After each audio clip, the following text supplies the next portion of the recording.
কয়টা থেকে ঘুমাইছো?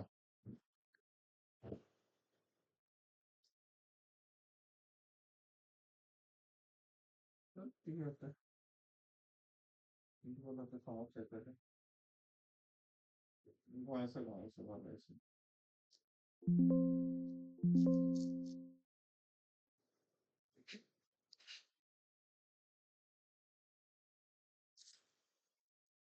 কি হয়েছে? কি হয়েছে?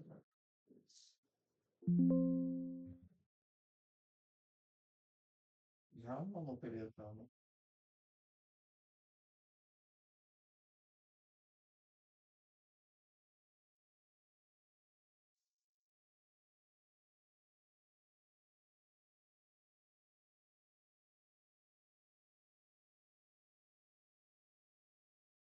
আচ্ছা, আমি আপনাদেরকে যেটা দেখিয়েছিলাম যে যদি কোনো কমার্শিয়াল বিল্ডিং এর ডিজাইন আমাদের করতে হয়, সেক্ষেত্রে আমরা এসএলডি ডায়াগ্রামটা কিভাবে করতে পারি কোন একটা ইন্ডিভিজুয়াল ডিবির জন্য বা যদি আমাদের এফডিবি থাকে তো এফডিবির জন্য।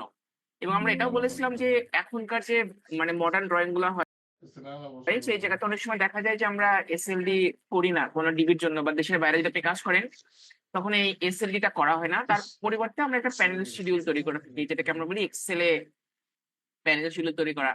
আর এই প্যানেল শিডিউলটা আপনি মানে জাস্ট হাউ টু সে যে যদি গার্মেন্টস এ কোনো কাজ করেন বা কোনো ফ্যাক্টরি বা হসপিটাল করেন, ডেফিনেটলি আপনাকে প্যানেল শিডিউলটা জমা দিতে হবে।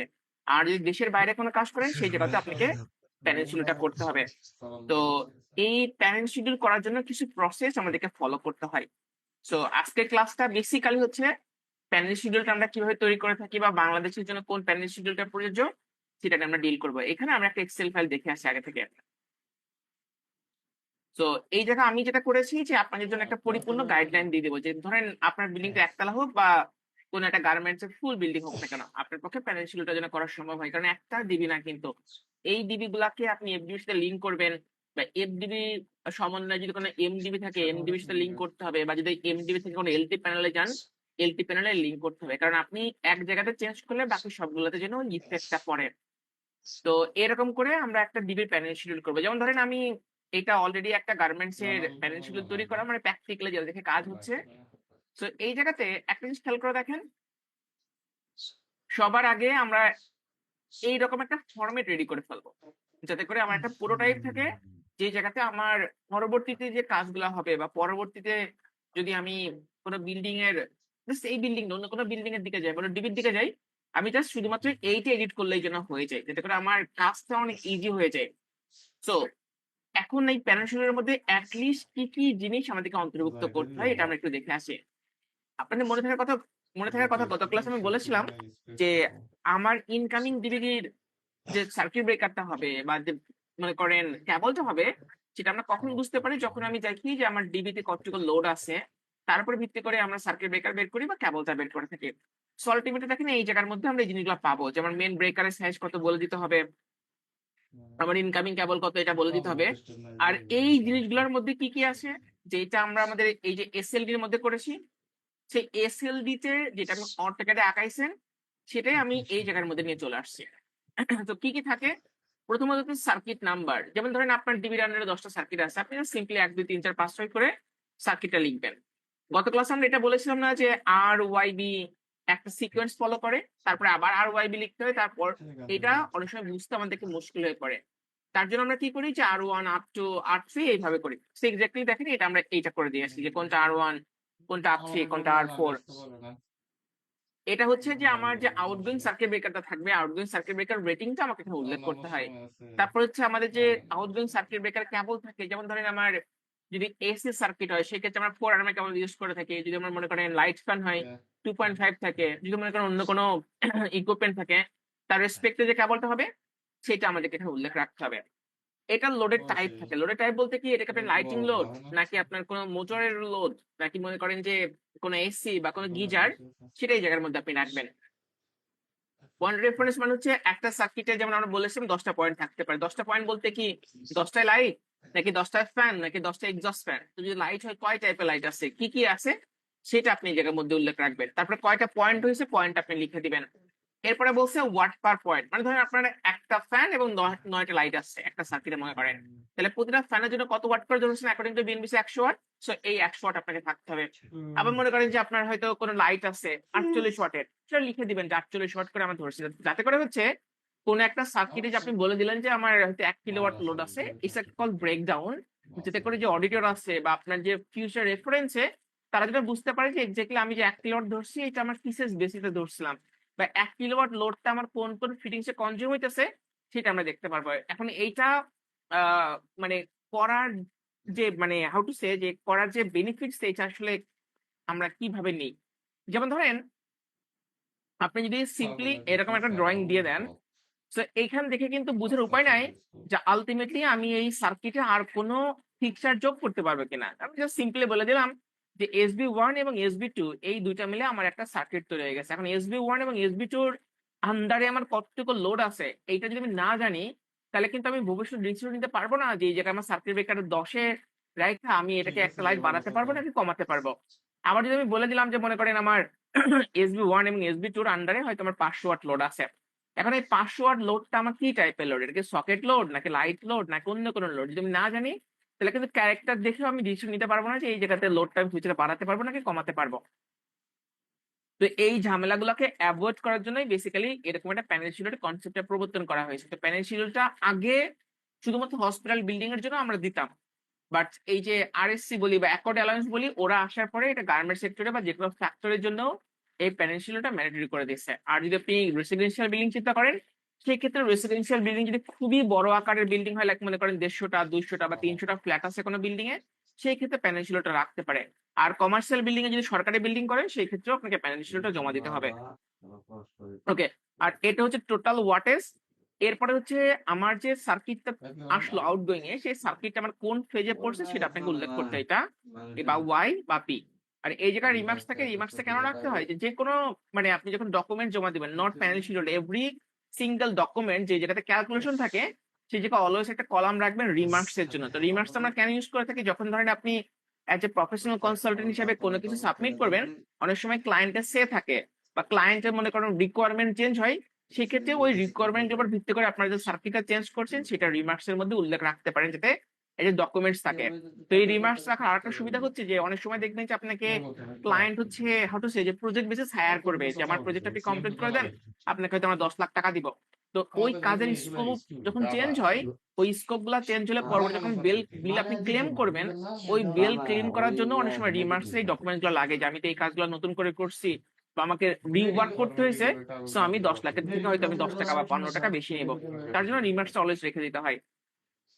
ওকে, তো চলেন আমরা যে কোনো একটা ড্রয়িং ওপেন করি এবং তার উপর ভিত্তি করে আমরা এটা তৈরি করবো, এবং এটা তৈরি করার আগে আরেকটা জিনিস সম্পর্কে আমাদের জানতে হবে।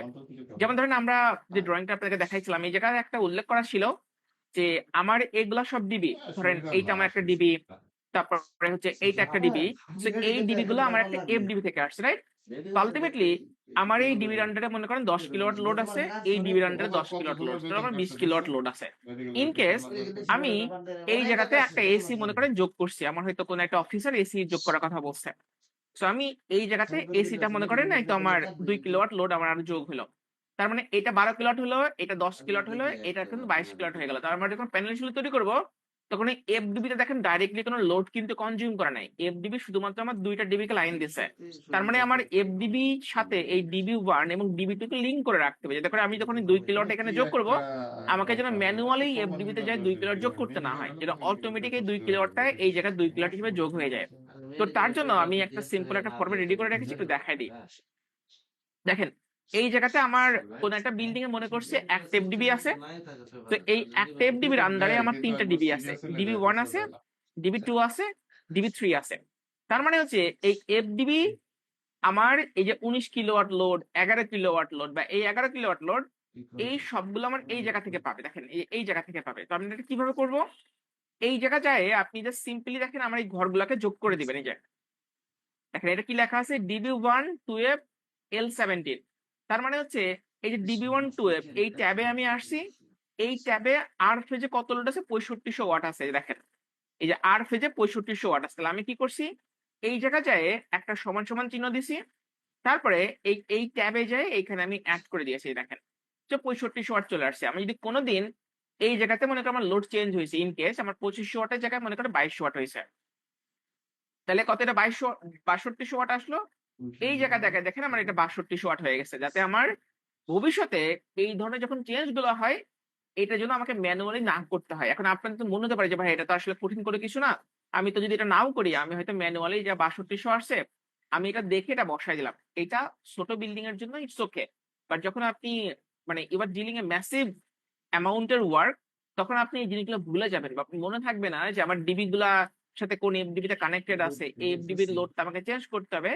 তার জন্য যখন আপনি লিঙ্কটা করে রাখবেন আপনি এই জিনিসগুলোর দিকে না তাকালেও চলবে, শুধুমাত্র ডিবি গুলোতে চেঞ্জ করবেন, বাকিটা আপনার অটোমেটিক চেঞ্জ হয়ে যাবে। এখন যে কোনো প্রজেক্টে মানে আপনার বিগ অ্যামাউন্টে যে কোনো প্রজেক্টে এই এফডিবি গুলা, এমডিবি গুলা, এলটি প্যানেল গুলা বা আপনার সাবস্টেশনের মেন লোড গুলা এইটার ফরম্যাট রেডি করা থাকে অলওয়েজ, যে কোনো কোম্পানির এই পুরোটা রেডি করা থাকে। ওরা যেটা করে যে এই ডিবি গুলোর ডেটা গুলা জাস্ট চেঞ্জ করে, কারণ ডিবির ডেটা অলওয়েজ চেঞ্জ হবে, এটা প্রত্যেকটা বিল্ডিং এ প্রত্যেকটা সিকোয়েন্সে চেঞ্জ হবে। এই চেঞ্জের সাথে এইটা যেহেতু লিঙ্ক করা থাকে সে এই জিনিসগুলোর দিকে না তাকালেও চলে। তো আজকে ক্লাস আমার মেন উদ্দেশ্য হচ্ছে যে ধরেন আপনি একটা বিল্ডিং পাইছেন, সেই বিল্ডিং আপনি সবই করছেন, শুধু প্যানেল শিলোটা বাকি আছে। তো এই প্যানেল শিলোটা কিভাবে আপনি করবেন এবং লিঙ্কিংটা আপনি কিভাবে করবেন এটা শিখিয়ে দেওয়া। তো এটা শিখিয়ে দিলে আপনি মানে আমার যেটা বিশ্বাস যে অন্তত বাংলাদেশে প্যানেল শিলো নিয়ে কখনো আপনি প্রবলেম ফেস করবেন না। চলেন শুরুটা করি। দেখেন, তো আমি এই ডিবির দিকে যাই। তো ধরেন আমার এই ডিবিতে আমার এই SB1 মিলে একটা সার্কিট, SB2 একটা সার্কিট আছে, আবার এই জায়গাতে দেখতে পারতেছি যে 3-4 মিলে একটা সার্কিট আছে, রাইট? সো আমি এগুলার একটা সিকোয়েন্স তৈরি করি আগে। সো আমি ধরেন একটা ব্ল্যাঙ্ক একটা শীট নিই, হ্যাঁ? সো আমি এটা ধরেন একটা ব্ল্যাঙ্ক একটা শীট রাখি, অথবা আমি এই জায়গার মধ্যে তাহলে আপনাদের সুবিধা হবে। আমি ধরেন এই একটা ব্ল্যাঙ্ক একটা শীট নিব। সো এইটা আমার DB1 আছে, 2 আছে, 3 আছে, তার আমি 4 নিচ্ছি। আমি জাস্ট শীটটা টেনে এই জায়গায় নিয়ে আসতাম, হ্যাঁ? এইটা এইটা আমি দেখুন রিনেম করে নিই। সো ডিবির নামটা রেখে দিবেন যাতে আপনার ট্যাব গুলাতে একটা মানে ফর্মে রেডি করা থাকে যে আমি কোন ডিবির জন্য এটা করছি, রাইট? সো আমি ধরেন আচ্ছা এই ডিবির নাম কি আমাদের এখানে, আমি নামটা চেঞ্জ করে দিই, হ্যাঁ, যাতে আপনাদের সুবিধা হবে। ধরেন এটা আমার DB4 করে দিচ্ছি, DB4 এটা 12, আর এই জায়গার মধ্যে আমি এটা 12 করে দিচ্ছি যে আমার এটা 2 নম্বর ফ্লোরের এফডিবি, তাহলে আমাদের এটা করতে ভালো হবে। তো ধরেন আমি এই জায়গার মধ্যে রিনেম করে লিখলাম DB4 12। এখানে DB4 মানে হচ্ছে আমার 4 নাম্বার ডিবি এবং সেটা হচ্ছে আমার সেকেন্ড ফ্লোরের ডিবি, তার জন্য 12 লেখা আছে। এখন দেখেন আপনি যদি এটা একদম মানে হাউ টু সে যে ধরেন একদম ব্ল্যাঙ্ক শীট দিয়ে করতে চান তাহলে একটু সময় লাগতে পারে, বাট আপনারা একটা কাজ করতে পারেন, অন্তত আপনি হেডিং গুলাকে কপি করতে পারেন। দেখেন আমি হেডিংটা কপি করি, এটা কপি করতে সমস্যা নেই। দেখেন এই যে সিম্পলি আমি এতটুকু কপি করতে পারি, দেখেন এতটুকু জিনিস সব জায়গার জন্য সমান। তো আমি এটা কন্ট্রোল-C দিই, কন্ট্রোল-C দিয়ে আমি এই জায়গার মধ্যে নিয়ে আসি। এখন একটা জিনিস খেয়াল করেন তো যে এই জায়গাতে যত সুন্দরভাবে সিকোয়েন্সটা মুভ করানো আছে এই জায়গার মধ্যে কিন্তু নাই। কারণটা কি? কারণটা হচ্ছে এইটা আমি আগে থেকে কাস্টমাইজ করে রাখছি যে আমার এই যে সেল গুলো আছে বা এই যে আমার রো গুলো আছে, আমার কলাম গুলো আছে, এইটা আমার কতটুকু উইডথ হবে বা আমার কতটুকু লেন্থ হবে এইটা আমি আগে থেকে নিজের মধ্যে করে ঠিক করে রাখছি। কিন্তু যখন এক্সেলে নতুন আপনি কোনো ট্যাব ওপেন করবেন বা শিট ওপেন করবেন এইটা আপনি কাস্টমাইজ করে নিতে হবে, কারণ এটা করা থাকে না। এখন এটা করার জন্য আপনি কি করতে হবে? সবার আগে আপনি মানে পেজের ডাইমেনশনটা ঠিক করে নেবেন। দেখেন পেজের ডাইমেনশন বলতে কি বোঝাচ্ছি, আমি যদি কন্ট্রোল-P দিই সো এটা আমার প্রিন্ট আকারে আসে। সো প্রিন্ট আকারে আসার কারণে দেখেন আমার পুরো জিনিসটা প্রিন্ট হয়ে গেছে। দেখেন প্রিন্ট আকারে আমার এটা দেখতে এরকম আসবে। সো আলটিমেটলি আমি যেটা পোর্ট্রেট মোডে করি, দেখেন আমার ল্যান্ডস্কেপ মোডে আছে, আমি যদি পোর্ট্রেট মোডে যাই সো এটা দেখেন ল্যান্ডস্কেপ মোড আছে, হ্যাঁ? সেটা কেমনে বুঝলেন? আপনি এই পেজ সেটআপের এখানে যাবেন তাহলে বুঝবেন যে ল্যান্ডস্কেপ না পোর্ট্রেটে আছে। এই দেখেন পোর্ট্রেট যদি করি সো আমার এইটা দেখতে এরকম কাগজ হবে। তো এরকম কাগজ হলে কি আমার দেখেন কিছু অংশ অন্য পেজে চলে আসছে, দেখেন এই যে অন্য পেজে চলে আসছে, যেটা করা যাইতো না। সো আমি যে কোনো প্যানেল শিডিউল বা যে কোনো লোড ক্যালকুলেশন একটা পেজে যদি জমা দিতে চাই সেক্ষেত্রে সব থেকে ভালো হচ্ছে ল্যান্ডস্কেপ মোডে A4 সাইজে কাগজটা সেট করে নেওয়া। তার জন্য দেখবেন যে কোনো অফিসে নর্মালি A4 সাইজের কাগজগুলো ল্যান্ডস্কেপ মোডে প্রিন্ট দেওয়া হয় যদি প্যানেল শিডিউলের এই কাজগুলো আপনাকে করতে হয়। সো আমি এই যে কাগজটা যখন আমি নিলাম নিজের কাছে এটাকে আমি ল্যান্ডস্কেপ মোডে সেট করে নিয়ে বস। আমি ধরেন এটা ডিলিট করে দিই, এটা ধরেন আমার এখানে নাই। সবার আগে চলে যাবেন পেজ লেআউটে, এই জায়গায় যাবেন। সো এই জায়গায় ওরিয়েন্টেশনটা ল্যান্ডস্কেপ মোডে করবেন, পোর্ট্রেটে ডিফল্ট করা থাকে, করলাম। তো এই যে সাইজ আছে সাইজ থেকে A4 করাই আছে, A4 আপনি নেন। নেওয়ার পরে আপনি এই জায়গা দেখেন একটা অপশন আছে পেজ ব্রেক প্রিভিউ, এখানে আপনি ক্লিক করে রাখবেন। তো এটা ক্লিক করে রাখলে দেখেন এখানে কিছু দেখতে পারতেছে না, দেখছেন কিছু দেখতে পারতেছে না, কারণ কি আপনি সিলেক্ট করে দেন নাই যে কোন জায়গার মধ্যে আপনার কাজটা হবে। তো ধরেন আমি একটুকু আমি জাস্ট রেখে দিলাম যে এর মধ্যে আমি একটা ডকুমেন্টস গুলো রাখবো। তো এই জায়গায় যাই দেখেন আমি রেখে দিলাম প্রিন্ট এরিয়া, দেখেন সেট প্রিন্ট এরিয়া। তো একটুকু আমার প্রিন্ট এরিয়া হিসেবে থাকলো। তো এখন আপনি এই পেজ ব্রেকের এখানে ক্লিক করেন, দেখেন আপনাকে শুধুমাত্র এইটা হাইলাইট করে দিয়েছে, এই অংশগুলো আপনাকে অনেকটা কি কালার বলে, শ্যাডো কালার করে দিয়েছে, রাইট? সো এখন আপনি যদি জুম করেন 60% আছে না, যদি আপনার মনিটরটা মনে করেন 21 ইঞ্চি থেকে 24 ইঞ্চির মধ্যে হয়, তাহলে এটা মোটামুটি 110 থেকে 120 লেভেলে রাখবেন, যাতে কাজ করে আপনার ভালো লাগবে দেখবেন।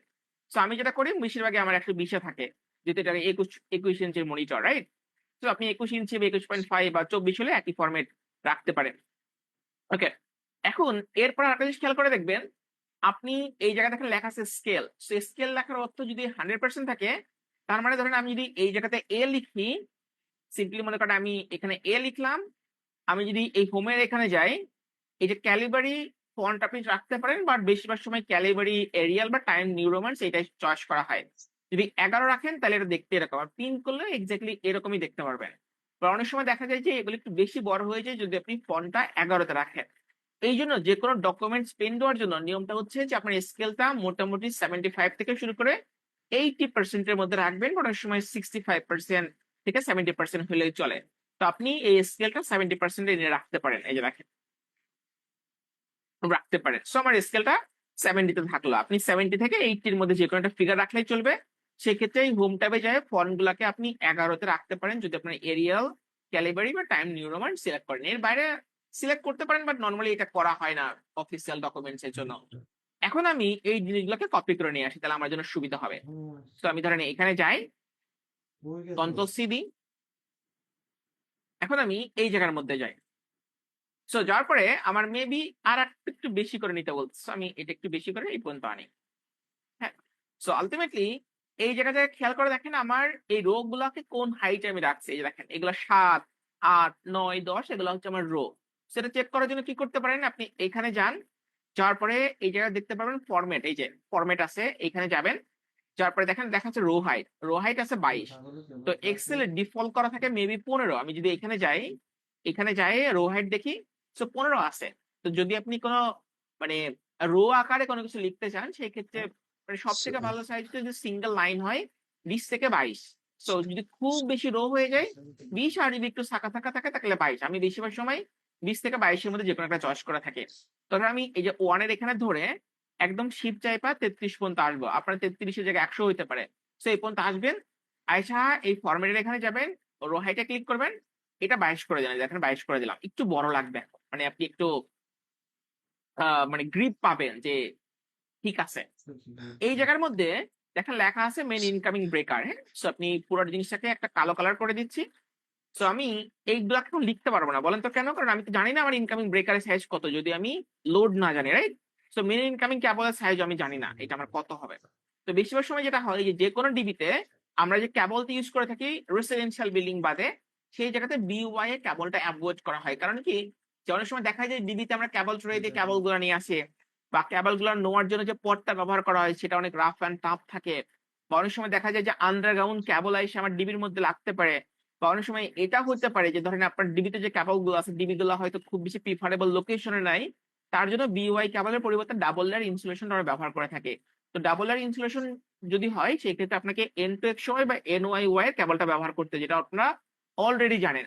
তো এই জন্য ফরম্যাট আকারে রাখতে চাইলে আপনি এটা কপি করে রাখতে পারেন। এই যে দেখেন এই ক্যাবলটার কপি রাখতে পারেন, পরবর্তীতে আপনি জাস্ট ডেটাটা চেঞ্জ করে দেবেন। আমি জাস্ট সিম্পলি কপি করে এই জায়গার মধ্যে নিয়ে যাই, এখানে আসি, আমার মেন ইনকামিং ক্যাবলের জায়গায় আমি এটা কপি করে রাখতেছি। পরবর্তীতে আমি হয়তো এটা এডিট করতে পারবো। দেখেন ফরম্যাটটা হচ্ছে এই যে আমার এই জায়গাতে নরমালি 3 ফেজ ডিবির জন্য প্যানেল শিডিউল করতে হয়, কারণ সিঙ্গেল ফেজ ডিবিতে প্যানেল শিডিউল না করলেও চলে। বলেন তো কি জন্য?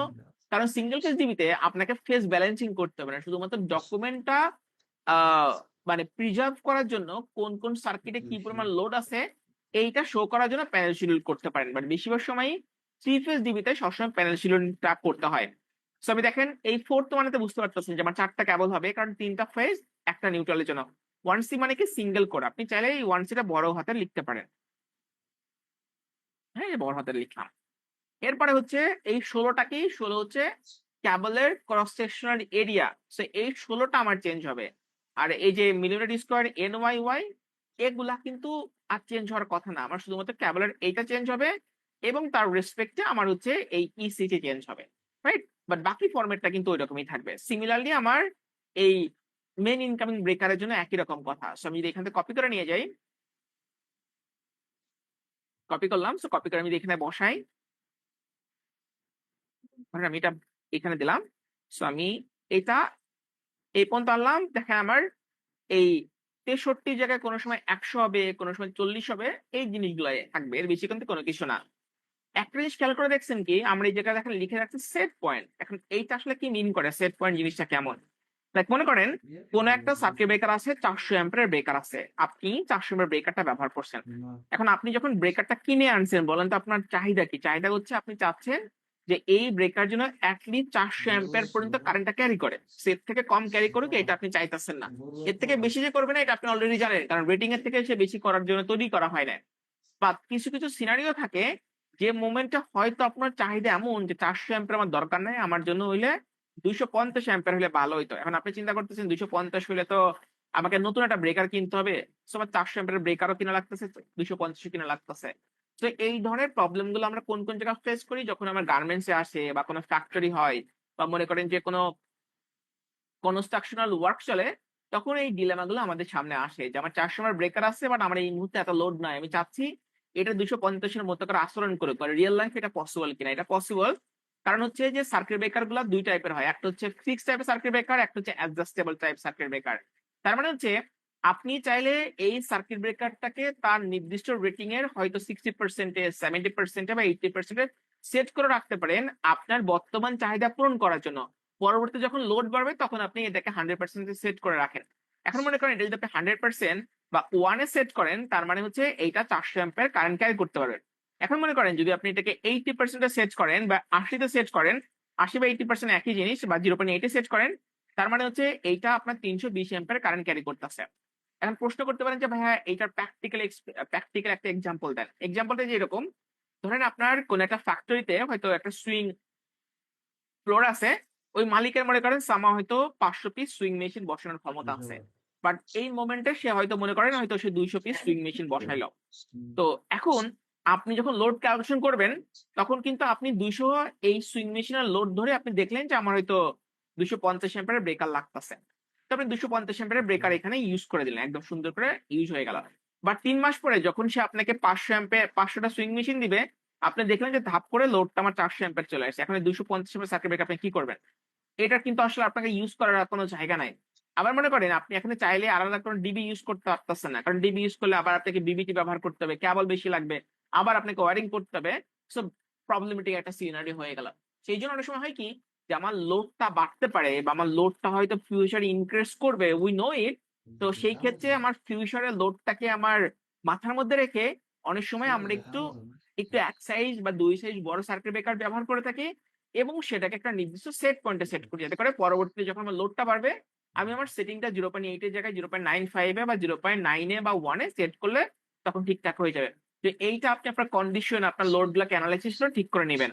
তো সেট পয়েন্ট গুলো নর্মালি হয় হচ্ছে যে সমস্ত সার্কিট ব্রেকার রেটিংটা মোটামুটি 80 থেকে শুরু করে উপরের দিকে থাকে সেই জায়গার জন্য এমসিবি সার্কিট ব্রেকারে সেট পয়েন্ট করা যায় না, বাট যদি আপনি এমসিসি বা এসিবি সার্কিট ব্রেকার দিকে যান সেক্ষেত্রে সেট পয়েন্ট গুলো আপনি করতে পারবেন। এখন সেট পয়েন্ট গুলো আপনি চাইলে মনের মতো করতে পারবেন। আপনার ধরেন মনে হয়েছে যে আমি 0.75 এ সেট করবো, নট পসিবল, এটা হয় না। একটা নির্দিষ্ট লেভেলের সেট করা যায়, যেমন 60%, 65, 70, 75, 80, 90 এরকম যে মডেলটা আপনি কিনবেন সেই মডেলের গায়ে লেখা থাকে যে আপনি কোন রেটিং এ এটা সেট করতে পারবেন, রাইট? তো এই জন্য সেট পয়েন্টটা পাশে উল্লেখ করে দিতে হয় যে সেট পয়েন্ট আমার একটা কথা, মানে এটা আমি চাচ্ছি 100% সেট হিসেবে থাকবে। তো এইটা আপনার প্রত্যেকটা প্যানেল শিডিউলের জন্য লাগবে। আর এই জায়গার মধ্যে আমরা কি লিখেছি সেটা হচ্ছে আমার ডিবিটার নাম কি, এবং ডিবিটা বেসিক্যালি আমার কত নাম্বার ফ্লোরে আছে, এবং সেটা আমার কোন এফডিবি থেকে লাইন পাইছে। আর এই জায়গায় দেখেন লেখা আছে যে এসএলডি, তার মানে হচ্ছে এই যে আমি একটা এসএলডি তৈরি করে রেখেছি, এই এসএলডিটা কোনো না কোনো ডকুমেন্টস এ প্রিন্ট দেবো বা কোনো কোনো কাগজে আমার প্রিন্ট যাবে। তো ধরেন একটা প্রজেক্টে আপনি 100টা ড্রয়িং আছে, এখন এসএলডিটা আপনার কত নাম্বার ড্রয়িং হিসেবে আপনি প্রিন্ট দিচ্ছেন সেইটা এই জায়গায় উল্লেখ করে দিলে যে অডিটর আছে তার জন্য সুবিধা হয়, বা আপনার যে ফিউচার যখন কেউ রিভিউ করবে বা যখন আপনার কাজটা দেখে কোনো রিওয়ার্ক করতে যাবে, সে দেখে নিতে পারে যে আমার এইটার প্যানেলটা কত নাম্বার পেজে আছে এবং সেখানে কোনো মিসম্যাচ আছে নাকি, বা সেখানে কিভাবে করছেন জাস্ট ক্রস চেকিং। তার জন্য এই এসএলডি নাম্বারটা এখানে উল্লেখ করতে হয়। It's nothing but page number. আর এটা আমার ডিবি নাম্বার কত 4, দেখেন ডিবি 412, লোকেশন আমার সেকেন্ড ফ্লোর, ফেড ফ্রম মানে লাইন পাইছি হচ্ছে এফডিবি 12 থেকে। সো এটা দেখেন আমার এটা চলে গেল। সো এইটা আপনি মিডলে আছে, মিডলে রাখতে পারেন। হ্যাঁ, পারফেক্ট। এরপরে আমি এটা কপি করে নিয়ে আসি, দেখেন এই যে এই অংশটা, এই যে একটুকু কপি করতে তো সমস্যা নাই, রাইট? সো কন্ট্রোল সি দিই, কন্ট্রোল সি দিয়ে আমি এই জায়গার মধ্যে আসি। দেখেন প্রথমত হচ্ছে সার্কিট নাম্বার, এটা আমরা জানি। কিছু কিছু জায়গাতে আপনি চাইলে ঘরগুলো ছোট বড় একটু করতে পারেন যদি আপনি একটু অ্যাডজাস্ট করতে চান। আর সবগুলা কেমনে করে ধরে করে দেওয়া আছে এটা, জাস্ট মানে দেখার সৌন্দর্য যেভাবে আপনি ফিল করেন সেটা আপনি রাখতে পারেন যেভাবে আপনার মনে হয় যে ঠিকঠাক আছে। সুতরাং আমি এটাকে একটু সরাই দিতে পারি। লোডের টাইপটাকে আপনি এখানে ক্লিক করে টাইপটা নিচের দিকে নিয়ে যান, দেখতে ভালো লাগবে। পয়েন্ট রেফারেন্সের ক্ষেত্রে একই কথা প্রযোজ্য, নাম্বার অফ পয়েন্টস এভাবে রাখেন।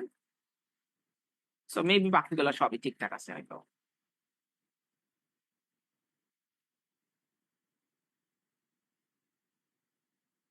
হ্যাঁ, এটাকে আরেকটু মেবি বড় করে দিব, দেখি।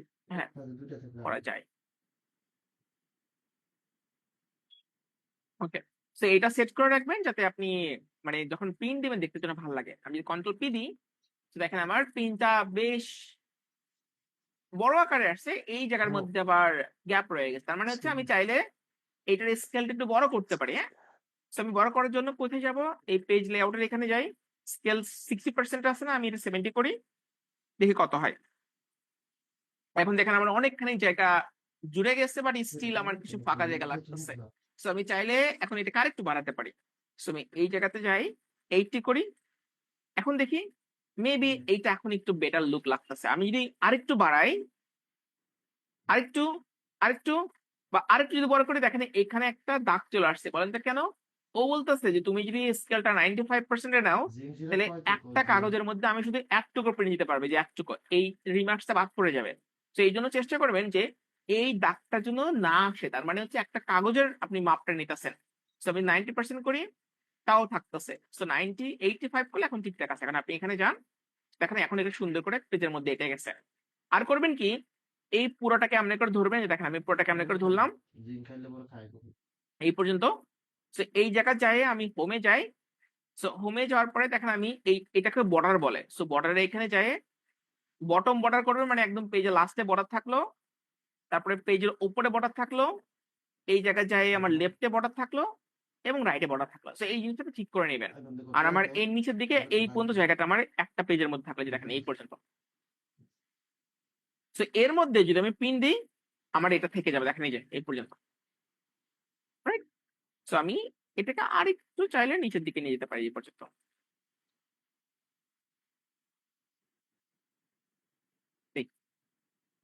সো আমি এখন এই এখান থেকে যে কোনো একটা কপি করে নিয়ে আসি,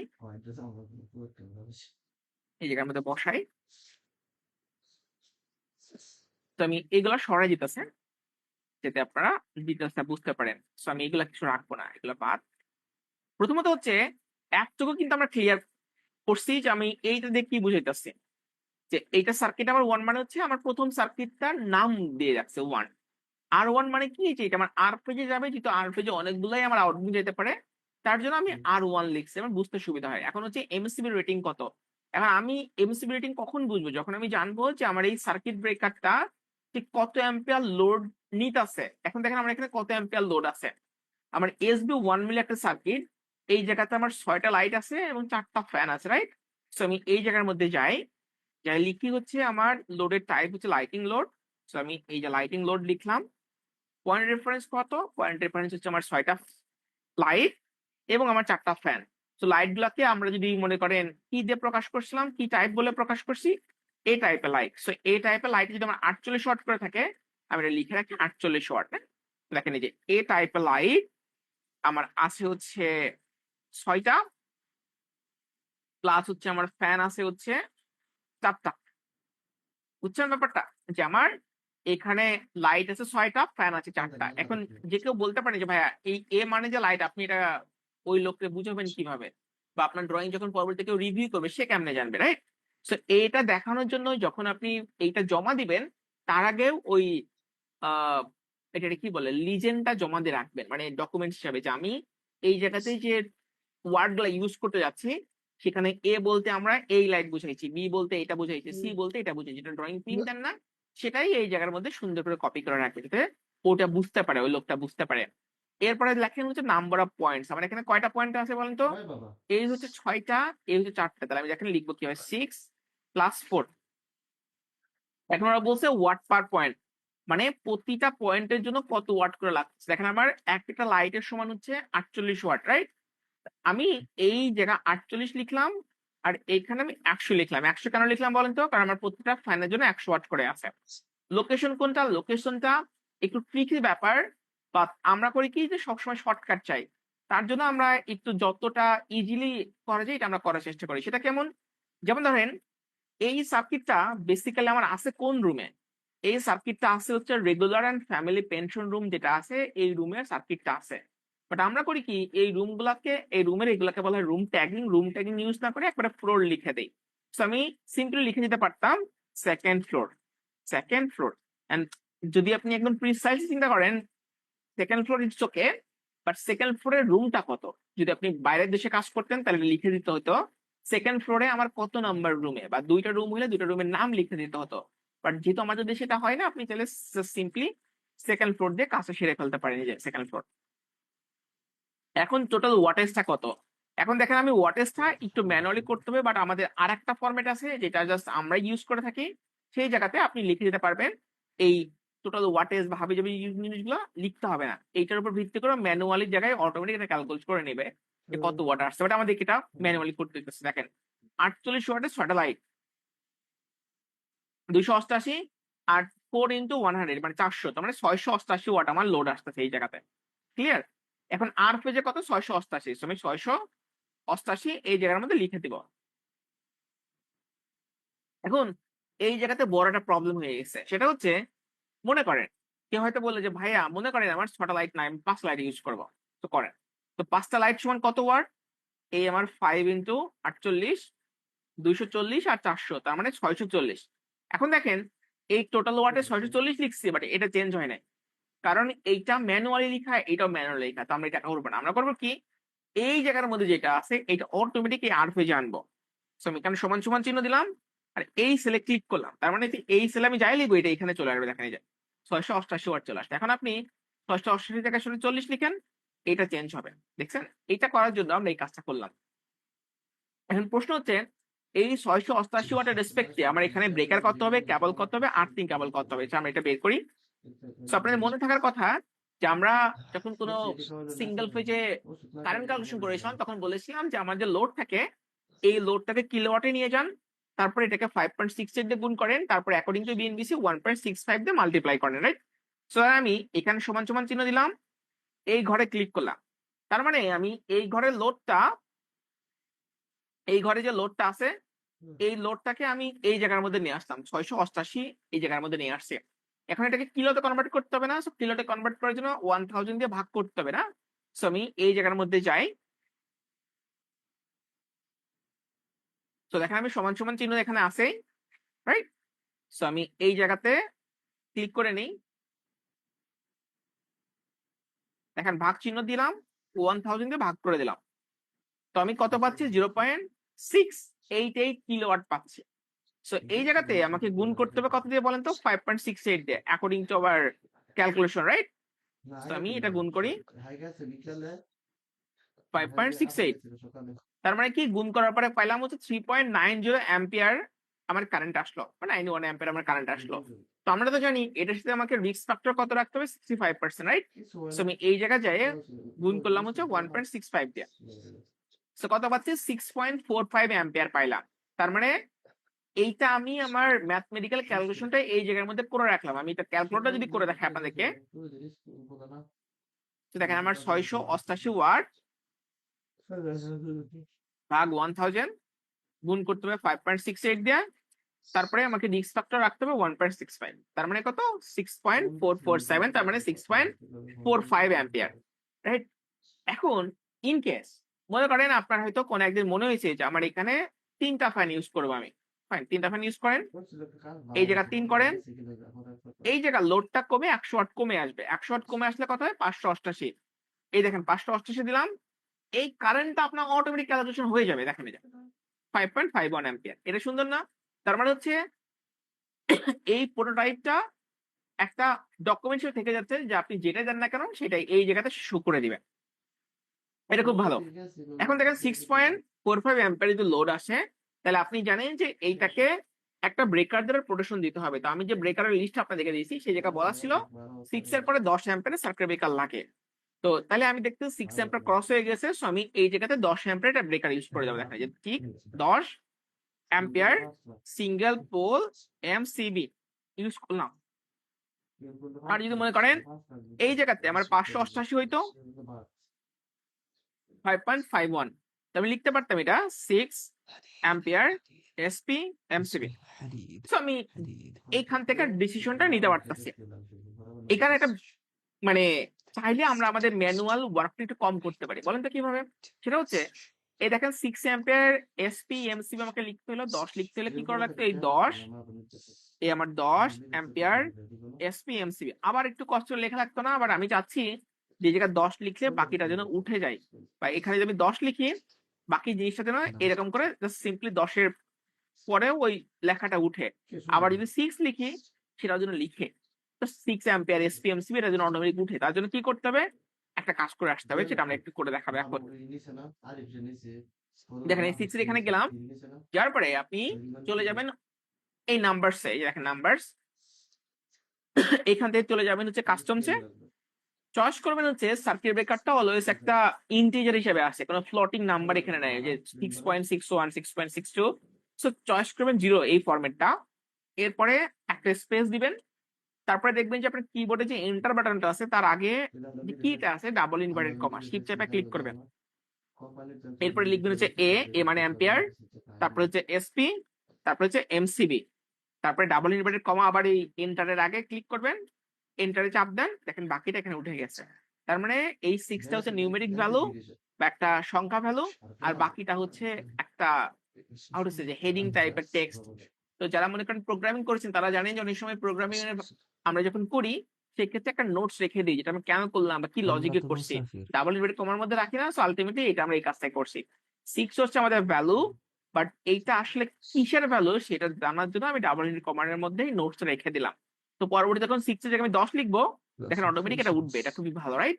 সিমিলারলি আমরা এই জায়গাতে এই কাজটা করতে পারি। 5.5 তো ইজ অ্যাম্পিয়ার, সো আমি এই জায়গাতে যাই, নাম্বারসে ক্লিক করি, তো এই জায়গায় কাস্টমকে চয়েস করে, এখন 0 চয়েস না করাটা বেটার, কারণ আমার অ্যাম্পিয়ারটা 5.51 হতে পারে, তারপরে 5.09 হতে পারে, তো এই জন্য এইটা চয়েস করেন। ফরম্যাটটা হচ্ছে 0.00 ফরম্যাট, তারপরে হচ্ছে স্পেস দেন, ডাবল ইনভার্টেড কমা দেন, অ্যাম্পিয়ার লিখেন, ডাবল ইনভার্টেড কমা লিখেন, এন্টারে চাপ দেন, চলে আসে, এই দেখেন সুন্দর। এখন আপনি তো বলতে পারতেন যে ভাই আমি তো এইটা এইভাবে লিখতে পারতাম, 5.51 অ্যাম্পিয়ার লিখতে পারতেন, বাট এক্সেল এর প্রবলেমটা হচ্ছে এক্সেল আপনাকে আইদার টেক্সট হিসেবে কাউন্ট করবে অথবা নাম্বার হিসেবে কাউন্ট করবে। দেখেন আপনি চিন্তা করলেন যে আমার এই জায়গায় 10টা সার্কিট আছে, আমি এই 10টা সার্কিটের সাথে এই, অথবা মনে করেন আমার 8টা সার্কিট আছে, এই 8টা সার্কিট এবং আমার যে প্রত্যেকটা সার্কিটে 5.51 অ্যাম্পিয়ার কারেন্ট আসছে, গুণ করে দেখি কত আসে। তো গুণ করার জন্য কি করতে হয়, সমান সমান চিহ্ন, এই আমি গুণ করলাম, গুণ চিহ্ন দিলাম, আর এখানে ক্লিক করলাম, দেখেন ভ্যালু শো করতে পারতেছে না, বিকজ এই সেলটা সে রিডই করতে পারতেছে না, এটাকে নাম্বার আছে নাকি টেক্সট আছে, বিকজ আপনি এটা কম্বাইন করে দিয়েছেন।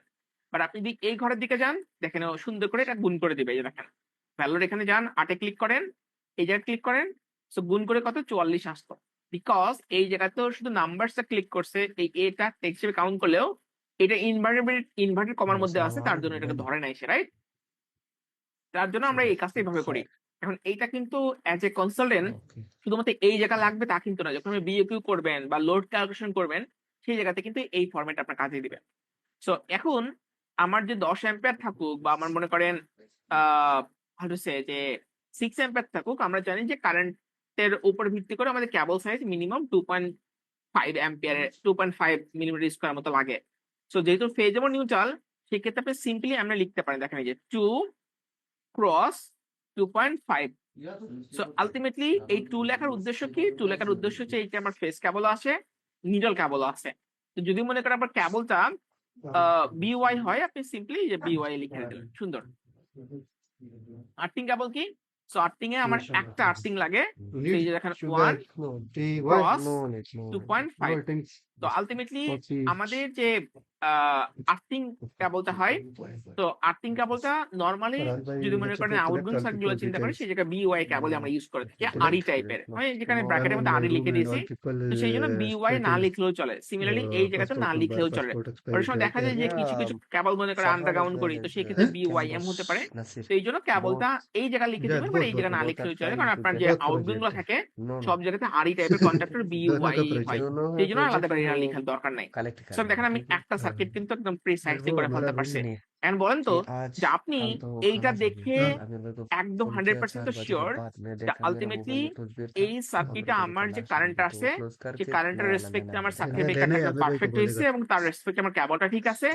এবং ইন কেস যদি আপনার কোনো ক্লায়েন্ট বলে বা আপনার যদি ভবিষ্যতে কোনো ভিডিও রিনোভেশনের সময় আসে, আপনি তো বুঝতে পারতেছেন যে যেহেতু আমি 10 এম্পিয়ার ব্রেকারটা ইউজ করছি, আমার আলটিমেটলি কারেন্ট আছে 6.45।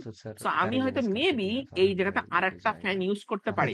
তো একটা ফ্যান ইউজ করলে আমার কত আসছে? 788 দেখেন এই যে। সো কত হয় আমার? 7.39। সো স্টিল আমার বিলো 10 এম্পিয়ার নিচে আছে। So it's okay. তার মানে ডিসিশন নেওয়াটা আপনার জন্য অনেক ইজি হয়ে যায়। আপনি দেখবেন যে এটা আমার প্র্যাকটিক্যাল এক্সপেরিয়েন্স থেকে বলা, যে যখন কোনো মেজর ডিসিশন নিতে হয় কোনো কনসালটেন্টকে, সেটা নিজের মতো করে কোন একটা ডকুমেন্টস বলি বা তার নোট গুলা বলি সেটা ফলো করে। এটা করার কারণটা হচ্ছে সে জানে যে এটা এভাবে হবে, বাট ক্রস চেক করে নেয় যে আমি যেটা করতে যাচ্ছি যেটা ম্যাক্সিমাম অ্যামাউন্টের, সেটা দেখি যে ম্যাথমেটিক্যালি ঠিক আছে কিনা। সেই জন্য যখন আপনি কোনো রিভিউ ওয়ার্ক করবেন বা আপনাকে যখন কোনো ডিসিশন নিতে হবে, একবার ক্যালকুলেশনটা চেক করে নিলেন যে আমি যেটা করতে যাচ্ছি সেটা ঠিক আছে কিনা, নিজের মতো করে। তো সেই জন্য এইটা আপনাকে হেল্প করবে। ওকে, সো আমি এটা রাখলাম, আমি 2 নাম্বার টাক করব। তো 2 নাম্বারটা করার জন্য আমি এটাই কপি করতে পারি। দেখেন যে কপি করলাম, কন্ট্রোল সি দি, কন্ট্রোল ভি দি, এই জায়গার মধ্যে আনলাম। এখন এইটা আমি জানি না এখনো, এটা আমার বলাও সম্ভব না, আমি এই কোনো কিছু এখান থেকে বলতে পারবো না, কারণ এইটা ভিন্ন একটা সার্কিট হবে, রাইট? সো আমি এই জায়গাতে দেখে আসি আমার কি কি আছে। সো আমি এই দুইটা ঘরে একই জিনিস ছিল, আমি ধরেন অন্য ঘরের দিকে যাই। এই জায়গার মধ্যে 1 2 3 4 5 6 7 8 9 10 11 12 13 14টা আছে। তো যদিও মনে করেন আমাদের ইলেকট্রিক্যাল যে গাইডলাইনটা আছে বাংলাদেশ ইলেকট্রিক্যাল লাইসেন্সিং বোর্ডের, 10টার বেশি পয়েন্ট ব্যবহার করতে মানা করে ওরা, কিন্তু বাস্তবিক ক্ষেত্রে অনেক সময় দেখা যায় আমাদের 12টা 13টা পয়েন্ট হতে পারে। তো এই জন্য মিলিটারিতে যেটা বলে যে ওরা 8টা মিনিমাম এবং 11টা সর্বোচ্চ, বাট রিয়েল লাইফে মোটামুটি 12 থেকে 14টার মতো ফিগার ম্যাক্সিমাম রাখার বেশি হয়তো রাখা হয় না। তো এই জন্য আপনি এই ঘরের মধ্যে লিখবেন যে আপনার কি কি আছে। আমি কিছু র্যান্ডমলি কিছু ফিগার লিখে দিতেছি, তো আমি একটু কপি করে নিই। হ্যাঁ, এই পর্যন্ত কপি করে এই ঘরের মধ্যে রাখি এখানে।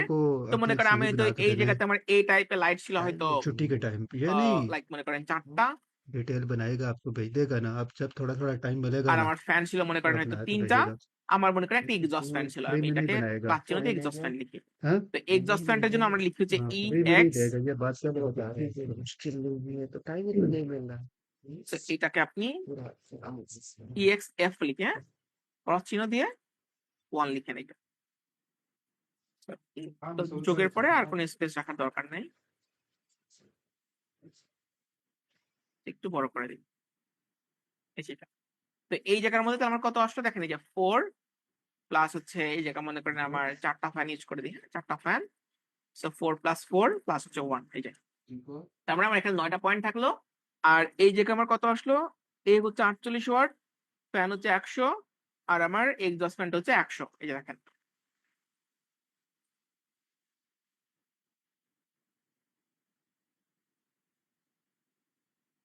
তো আমি এই পেজ লেআউটের এখানে যাই, এটা 75 এ সেট করে রাখেন।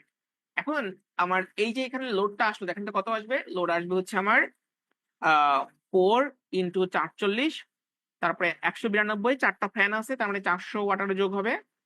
তার মানে এই আমার 192 প্লাস 400 আর একটা এক্সস্ট ফ্যান হচ্ছে 100, তার মানে কত? 692। এখন এই 692 আর ফেজে আসবে না, এটা আসবে কত? ওয়াই ফেজে। সো আমি এখানে সমান সমান চিহ্ন দিয়ে এটা ক্লিক করলাম। আর আপনি করবেন কি, এটাকে ধরে সিম্পলি এই জায়গার মধ্যে কন্ট্রোল সি দিয়ে কন্ট্রোল ভি লিখেন। সো দেখেন কারেন্টটা অটোমেটিক ক্যালকুলেশন করবে। আমি এটা করে দেখাচ্ছি কিভাবে আসবে।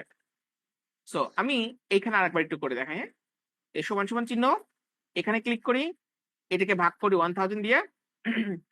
এরপরে আমি এটাকে গুণ করব কত দিয়ে, 5.68 দিয়ে। এরপরে গুণ করতে হবে 1.65। দেখেন এই যে 1.65, তাহলে কত 6.45 অ্যাম্পিয়ার। আপনি কন্ট্রোল সি কন্ট্রোল ভি দেন, বাইরে ঢুকো। দেখেন এটা অটোমেটিক এই ঘরটাকে ধরে নিয়েছে। আপনি যখন এই ঘরে করছেন ও এই ঘরটা ধরছিল, আপনি just simply control C control V যখন এই সেলে নিয়ে আসেন, ও এক্স্যাক্টলি এমনে করে গেছে যায় এইখানে দেখছে 692 আছে, এখানে এটা নিয়ে নিয়েছে 692 জায়গায় যদি মনে করেন 750 থাকতো, এটা চেঞ্জ হইতো। তো এইটা খুব ইম্পর্টেন্ট আমাদের জন্য, যে আমাকে একবার ক্যালকুলেশন করলে আমি জাস্ট সিম্পলি কপি করলে এই জায়গার মধ্যে চলে আসবে। এখন দেখেন এটা কত 6.49 অ্যাম্পিয়ার, জাস্ট এটার মতোই আপনি সিম্পলি কপি করে দেন, এই জায়গার মধ্যে বসাই দেন। এই যে দেখেন সুন্দর না? তো আমি এটাকে এখন 2 করি, এটাকে আমি 3 করি, যেভাবে করে সরি y1 করি। এরপর আমি আবার এটাকে কপি করি,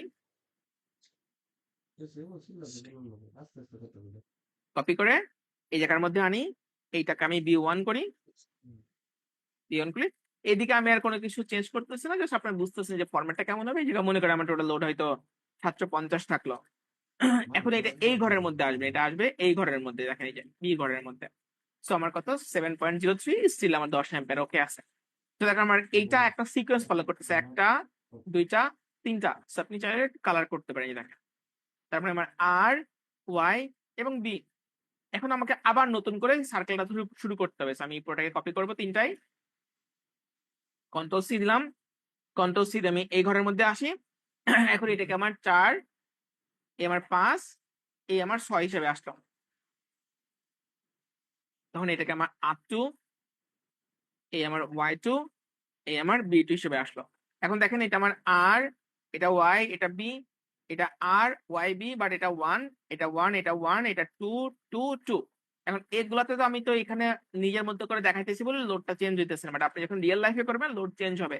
মনে করেন 688 জায়গায় হয়তো আপনার 350 হইলো, এটা মনে করেন হয়তো এরকম করে আপনার 480 হইলো, এটা মনে করেন হয়তো আপনার দেখা গেলো যে 525 হইলো। তো এরকম কম বেশি চেঞ্জ আসবেই। তো এইটা আপনাকে ঠিক করতে হবে। এখন দেখেন এই যে 3.28, এর জন্য 10 অ্যাম্পিয়ার দরকার নয়, 6 অ্যাম্পিয়ার হলেই চলে। এখন কিছু জিনিসের দিকে আমাদেরকে নজর রাখতে হবে। যেমন ধরেন অ্যাকর্ডিং টু বিএনপিসি, যে লাইটিং সার্কিটের জন্য 6 অ্যাম্পিয়ারকে প্রিফার করা হয়, বাট বলছে যদি আমার অনেক বেশি লোড হয় সেই ক্ষেত্রে 10 অ্যাম্পিয়ার ইউজ করতে পারি। বাট যদি মনে করেন কোনো বড় ওয়্যার হাউস হয় বা কোনো হ্যাঙ্গার হয়, সেই জায়গাতে আমাদের সার্কিট ব্রেকারটা চাইলে 16 পর্যন্ত আমরা ইনক্রিজ করতে পারি। তো যদি মনে করেন আপনার এই সমস্ত প্যানেল শিডিউল কোনো ফ্যাক্টরির জন্য হয়, সেই ক্ষেত্রে 6 অ্যাম্পিয়ার ওকে ইউজ করতে পারবেন, নো প্রবলেম, এটা বিএনবিসি করতে গিয়ে আপটু। বাট যদি কোনো রেসিডেন্সিয়াল হয় বা কোনো কমার্শিয়াল বা সরকারি বিল্ডিং হয়, সেই ক্ষেত্রে 6 অ্যাম্পিয়ার ইউজ না করাটা বেটার। আমি অলরেডি এক্সপ্লেন করেছিলাম যে দেখা যাবে যে ওই সমস্ত সুইচ বোর্ড থেকে অন্য কোনো রুমে লাইট যেতে পারে, কোনো একটা সকেটে লাইন যেতে পারে, তার জন্য 6 অ্যাম্পিয়ার হয়তো কোনো প্রিফারেবল আবার কোনো প্রিফারেন্সের মধ্যে হয়তো থাকবে না, সেক্ষেত্রে 10 অ্যাম্পিয়ারটা বেটার চয়েস। ওকে, সো এইটা করার পরে আপনার অনেকগুলা যখন সার্কিট হয়ে যাবে, তখন আপনি একবারে যোগ করার একটা অপশন আপনাকে নিতে হবে। ব্যাপারটা কেমন, ধর আপনার এই পর্যন্ত আসার পরে মনে হলো যে আমার আর কোনো ব্রেকার নাই, অবশিষ্ট কোনো ব্রেকার নাই, সো আমাকে এখন এন্টায়ার ডিবি তে লোড করতে এটা এখন আমাকে বের করতে হবে। সো আমি এই ফরম্যাটটা কপি করে নিয়ে যাই, তাহলে আমাদের কাজে দিবে। হ্যাঁ, এই পর্যন্ত কপি করি।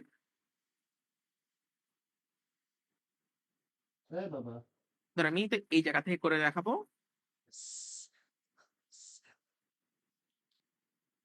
তো আমি এগুলোকে সরাই দিচ্ছি, আমি একটু পরে নিচে করে দেখাবো। ওকে, ধরেন আমি এই জায়গা আরো 3টা নিয়ে আসি। তো আপনার তো অনেক সময় 9টা হইতে পারে, অনেক সময় 12টা হবে, অনেক সময় 16টা হবে, 18টা হবে, এরকম অনেকগুলো হইতে পারে আপনার। তো আমি এই নাম্বারিং গুলা ঠিক করে নিই। তো মনে করেন আমার এখানে 12টা হয়েছে, দেখে আরো দরকার নেই আর করার। তো এটা আমার আসবে হচ্ছে 3, এটা 3, এইটা 3, আর বাকিগুলো আপনি এডিট করে নিয়েন। এটা 4, এটা 4। সো এইটা যখন হয়ে যাবে, কালার গুলাকে কি সরাই দিব? সো কালার গুলো সরাই দিই, পরে আনে দেখাইতেছে। অথবা কালার গুলো থাক তাহলে বুঝতে সুবিধা হবে হয়তো। এই জায়গার মধ্যে আমি আলাদা একটা কালার দিই, যেটা আমি বুঝতে পারবো যে কোন জায়গায় ব্রেকটা হয়েছে। আর এগুলাকে আমি কালারলেস করে দিচ্ছি।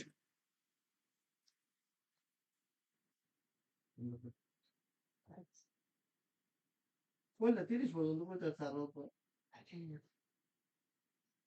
প্রথম 30 পর্যন্ত কইতাছে ষোলো তো থাকতে। এখানে যেটা আমরা করছি যে এ পর্যন্ত আমার ইন্ডিভিজুয়াল আর ফেজে কত লোড, ওয়াই ফেজে কত লোড এবং বি ফেজে কত লোড সার্কিট ওয়াইজ এটা আমি এই জায়গার মধ্যে লিখে দিয়েছি। বা যখন আমার ডিবিতে কোনো লাইন আসবে সে কিন্তু এই একটা সার্কিটে কত লোড তার উপর ভিত্তি করে আসতেছে না, সে দেখতেছে এই সবকিছু মিলে কত লোড তার উপর ভিত্তি করে কিন্তু এটা চয়েস করতে হবে আমাকে, রাইট? তো এই জন্য আমি দেখবো যে তিনটা ফেজ মিলে আমার কতটুকু লোড আসছে এইটা আমাকে এখন বের করতে হবে। এখন এটা দেখি যে আমরা এটা কিভাবে করতে পারি। হ্যাঁ বাবা। তো তার আগে এই লোড রিলকে আমি চেঞ্জ করে দিই। হ্যাঁ, এটা মনে করেন হয়তো আমার 720 বাবা তোমার গালে ধরে হইল। তোমার গালে ধরে টানো। Okay. সুন্দর। তো এখন প্রথম যে ঘরটা থাকে আমার এই বাবা- ঘরটাকে আমরা বলি আমার লোড বাবা পার সকাল ফেজ। বেলা। তার মানে হচ্ছে আমার এই যে ফেজ ওয়াইজ কতটুকু লোড আসছে। এখন দেখেন এটা কিভাবে করবো, সামেশন করবেন। এই যে সমান সমান চিহ্ন দিবেন, এস এ ইউম দিবেন, ফার্স্ট ব্র্যাকেটটা দিবেন, এই থেকে টেনে নিয়ে আসবেন এই পর্যন্ত। দেখেন এই যে এইখান থেকে শুরু করে আমি লাস্ট পর্যন্ত টেনে নিয়ে আসলাম, মানে আমার এর মধ্যে যতটুকু আছে যোগ করো তুমি। করলাম, ফার্স্ট ব্র্যাকেট শেষ করলেন, এন্টারে চাপ দিলেন। সো আপনাকে এখানে বলতেছে যে এই ফেজে আপনার প্রায় 2318 ওয়াট লোড আছে। এখন এইটা করার জন্য এই জায়গাতে সামেশন লেখার দরকার নেই। আপনি করবেন কি, এটাকে আপনি ধরে টেনে এই জায়গার মধ্যে নিয়ে চলে যাবেন। সো নেওয়ার পরে একটু বড় করে দেন, তাহলে আপনি এই দেখতে পারবেন। তো দেখেন ও অটোমেটিক বলে দিতেছে যে আমার পরবর্তী ফেজে আমার 22-32 ওয়াট আছে, এর পরেরটাই আমার আছে 23-25 ওয়াট। কারণ কি, আপনি যখন এখানে সাম করছেন এইখানে টেনার অর্থ হচ্ছে এইটার সাম অনুযায়ী এই ঘরটা চয়েস করছে, এই ঘরে ওই সাম ওয়াইজ চয়েস করতে, মানে আপনার হয়ে এই এক্সেল এই কাজটা করে দিল। সো এই ফরম্যাটটা আপনি ইউজ করতে পারেন কাজের সময়টা কমানোর জন্য। ওকে, আর যদি মনে হয় যে না আমি আরো আমাকে অনেকগুলো সার্কিট আছে, সিম্পলি এই জায়গার মধ্যে আপনি করে যাবেন, ইনসার্ট করে নেবেন অনেকগুলো, ইনসার্ট করে নিলাম। ইনসার্ট করার পরে আপনি জাস্ট সিম্পলি যোগগুলো বাড়াবেন। এই যে দেখেন এই 3টা করে আছে, যোগ করে বাড়াতে থাকেন। এই যে এই একটা নিলেন, এই একটা নিলেন, এই একটা নিলেন, পরবর্তী নিজের মতো করে আপনি এডিট করবেন, রাইট? আচ্ছা, এটা আমি এখানে একটু করে দেখাই। এটা কোন পর্যন্ত আসছি আমরা? 21 পর্যন্ত না? এটা আমার R4, এটা তখন 5 হবে, এইটা আমার 6 হবে, এইটা আমার 7 হবে, সরি এটা আমার 6 5, আচ্ছা এটা ভুল হয়েছে, 5, এইটা আমার 5, এটাও 5, এটা হচ্ছে R6, Y6, B6, এটা হচ্ছে R7, Y7, B7। এখন আপনারা যদি মনে করেন যে ভাই এটা সবচেয়ে সিঙ্গেল ফেজ নিতেছেন, বাট অনেক সময় দেখা যায় যে একটা 3 ফেজ লাইন থেকে বা 3 ফেজ ডিবি থেকে 3 ফেজ কোনো মেশিনের লাইন দিতে হতে পারে, তো সেই ক্ষেত্রে প্যানেল শিটের ফরম্যাটটা আপনি কি করবেন? ফাইন, মনে করেন এই জায়গায় আমার একটা মেশিন আছে, আমি এটা কন্ট্রোল সি দিলাম, কন্ট্রোল ভি দিলাম। সো এইটা আমার এই 19, 20, 21 তিনটা আলাদা কেন লিখছি বলেন তো? আর ফেজ আলাদা একটা সার্কিট, ওয়াই আলাদা একটা সার্কিট, বি একটা আলাদা সার্কিট। বাট যখন 3 ফেজ লাইন নেবেন তখন কিন্তু তিনটা মিলে একটা সার্কিট হবে। তখন আপনাকে লিখতে হবে 21, তারপরে 22, 23, 24 একবারে। দেখেন এই যে 22, এই 23, এই আমার 24। তো মনে করেন এটা কোনো বড় একটা মেশিন, সো এইটা আমি লিখবো হচ্ছে আর ওয়াই বি। তার মানে এটা আর ফেজেও যাবে, ওয়াই ফেজেও যাবে, বি ফেজেও যাবে, এটা একবারে ক্লিয়ার। সো এইটা মনে করেন আমার লোড হয়তো এই জিনিসগুলো তখন আমাকে রিডিফাইন করতে হবে, এটা আমি ডিলিট করে দিই। সো লোড মনে করেন আমার হয়তো এটা কোনো লাইক মনে করেন 4 কিলোওয়াটের মতো কোনো লোড, এই আমার 4 কিলোওয়াট লোড ধরলাম। এখন 4 কিলোওয়াট লোড আমাকে ইকুয়ালি প্রত্যেকটা ফেজে ভাগ করতে হবে, কারণ অ্যাজ আইডিয়াল কন্ডিশন যখন 3 ফেজ কোনো মেশিন যায় প্রত্যেকটা ফেজে আমার ইকুয়াল লোড যাওয়ার কথা। সো তখন আমি এটা যখন চেঞ্জ করব, চেঞ্জ করে এই ঘরটা তখন দেখলাম চেঞ্জ হয়ে যাবে। কিভাবে? এই সমান সমান চিহ্ন দিলাম, এটাতে ক্লিক করলাম, সেই ঘরের মধ্যে আয় না, এটাকে 3 ভাগে ক্লিক করেন। দেখেন 3টে ভাগ করেন, 3টে ভাগ করেন, 3টে ভাগ করলে কত আসে? 3টে ভাগ করলে আপনি পাইতেছেন হচ্ছে 1333 ওয়াট। সো আমি একটু করে নিই, এইটাকে আপনি সমান সমান চিহ্ন দিয়ে এই ঘরের মধ্যে আনেন, সমান সমান চিহ্ন দিয়ে এই ঘরের মধ্যে আনেন। তার মানে আপনি বললেন যে আমার 4 কিলোওয়াট লোড 3টা ফেজের মধ্যে ইকুয়ালি ভাগ হয়ে গেছে। সেটা খুব ইন্টারেস্টিং না? সো এইটা কিন্তু আপনার যখন সার্কিট ডায়াগ্রাম তৈরি করবেন তখন দেখতে হয় যে কোনটা সিঙ্গেল ফেজ বা কোনটা 3 ফেজ। এখন এই জায়গায় কারেন্ট ক্যালকুলেশনটা কিন্তু ডিফারেন্ট। আমরা সিঙ্গেল ফেজের জন্য এমনি করছিলাম, এখানে বলেন তো কি হবে? এখানে হচ্ছে এই 4 কিলোওয়াট, এটাকে আমাকে গুণ করতে হবে হচ্ছে 1.8 দিয়ে, তারপরে গুণ করতে হবে 1 পয়েন্ট রিস্ক ফ্যাক্টর নিয়ে। এখন রিস্ক ফ্যাক্টর যদি আরএসসি ফলো করেন তাহলে 1.25, আর যদি আপনি আমাদের ফর্মেট ফলো করেন সেই ক্ষেত্রে আমরা কমার্শিয়াল বিল্ডিং এর জন্য 1.5 দিয়ে মাল্টিপ্লাই করলে 1.5। তার মানে হচ্ছে এই জায়গাতে আমার যে সার্কিটটা হবে এটা অনেক বেশি চলে আসছে, তো আমি আরেকবার দেখাই। হ্যাঁ, আচ্ছা 4 কিলোওয়াটের জায়গায় আমি 4000 কিলোওয়াট নিয়ে নিয়েছি, এটা আমি কিলোওয়াটে ভাগ করে নিই। দেখেন যে এইটা ভাগ করেন 1000 দিয়া, তারপরে এটাকে আপনি গুণ করেন 1.8 দিয়া। সো কিলোওয়াটে আনবেন আগে, হ্যাঁ? আমি ওয়াটকে গুণ করে ফেলছিলাম।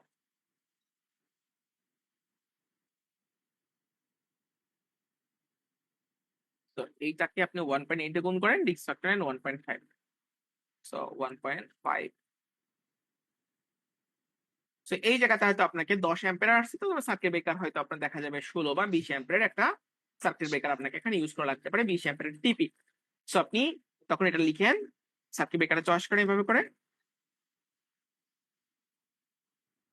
যে আমাকে হয়তো সার্কিট ব্রেকারটা তখন লাগবে 20। এখন আর এসপি লেখা যাইতেছে না, কারণ আমার এখানে চেঞ্জ হয়ে গেছে। তো যখন এই ঘরের মধ্যে যাব, এখানে যাব, এই জায়গার মধ্যে টিপি জায়গায় এই যে টিপি করে দিলাম, এসপি জায়গায় টিপি করলাম, আমার কেবল তখন 4 হবে, 4টা কেবল হবে। তো 20 অ্যাম্পিয়ার হইলে তখন আমার কেবল লাগতেছে 4, এলো 4.0। যদি আপনার মেশিনটা মনে করেন মানে হাউ টু সে যে কোনো এসি বা অন্য কোনো লোড হয়, সেক্ষেত্রে মেবি এনওয়াই কেবল লাগতে পারে, যদি আন্ডারগ্রাউন্ডে কেবল চাই। আর সেই হিসাবে আমার আর্থিংটা হবে হচ্ছে 4.0, কারণ 16 পর্যন্ত আমার যেটা মেন কেবল সেটা আর্থিং কেবল। এটা তখন লিখবেন এম লোড, এম মানে মেশিন লোড, তারপরে উল্লেখ করতে পারেন কয়টা মেশিনের জন্য, একটা মেশিনের জন্য। সো মেবি এম ক্রস হচ্ছে 1, সো একটাই লোডটা এখানে বলে দিলেন, লোডটা কত, সো এই 4000 শেষ। সো এইটা লাগবে আমাদের। এরপরে আমরা এই জায়গার মধ্যে ঢুকি।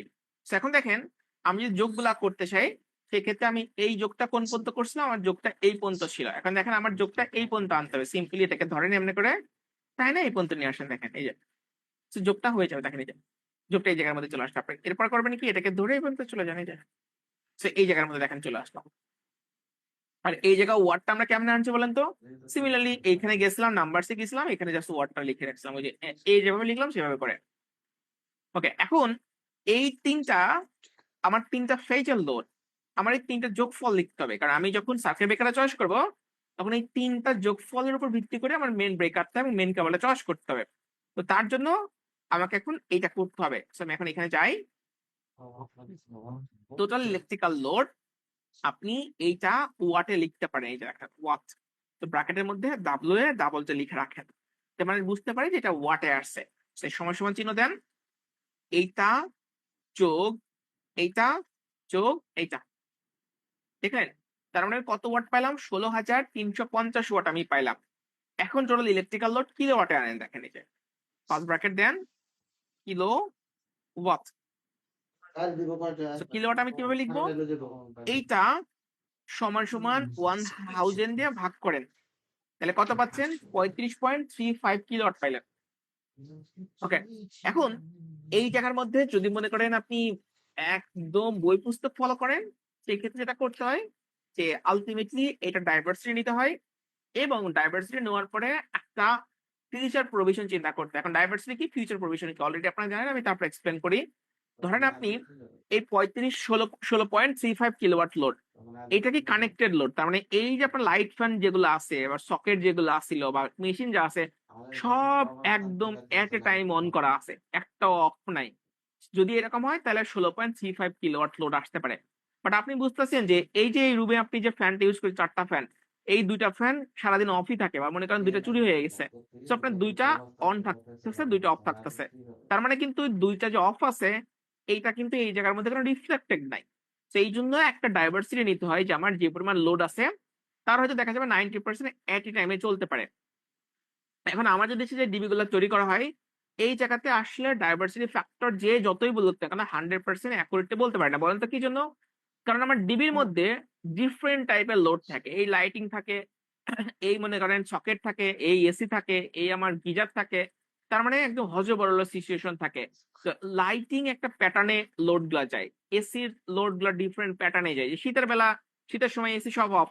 গরমের সময় এই ডিবিতে কিন্তু হিউজ পরিমাণ লোড আসবে এসির জন্য। তো এইজন্য বাইরের দেশে করা হয় কি যে এসি গুলো আলাদা ডিবির মধ্যে রাখে, লাইট গুলো আলাদা ডিবির মধ্যে রাখে, ভেন্টিলেশন আলাদা ডিবি, সকেটের জন্য আলাদা ডিবি। তো সেই জায়গাতে আপনার পক্ষে এই ডাইভার্সিটি ফ্যাক্টর গুলা অ্যাকুরেটলি ধরা পসিবল হয়। বাট আমাদের দেশে যেহেতু মনে করেন একটা ডিবির মধ্যে সবগুলো লোড থাকে, তাই আমাদের পক্ষে টাফ হয়ে যায়। বাট ওভারঅল আপনি একটা কাজ করতে পারেন যে কমার্শিয়াল বিল্ডিং বা গার্মেন্ট যদি হয়, সেক্ষেত্রে ডাইভার্সিটি ফ্যাক্টর এভারেজে 85 থেকে 90% রাখতে পারেন। মোটামুটি এইটা রাখলেই চলে। তো সেই জন্য আমি এই জায়গায় যেয়ে একটা কাজ করব, সেটা হচ্ছে diversity factor total electrical load with diversity. তো ডাইভার্সিটি পরিমাণটা এখানে লিখে দিবেন। দেখেন এই যে কন্ট্রোল সি দিয়ে আমি এই ঘরের মধ্যে ঢুকি। So total electrical load with 80% of diversity, অথবা আপনি একবার ডিএফও লিখে দিতে পারেন। ডাইভার্সিটি ফ্যাক্টর, এই যে ডিএফ মানে ডাইভার্সিটি ফ্যাক্টর।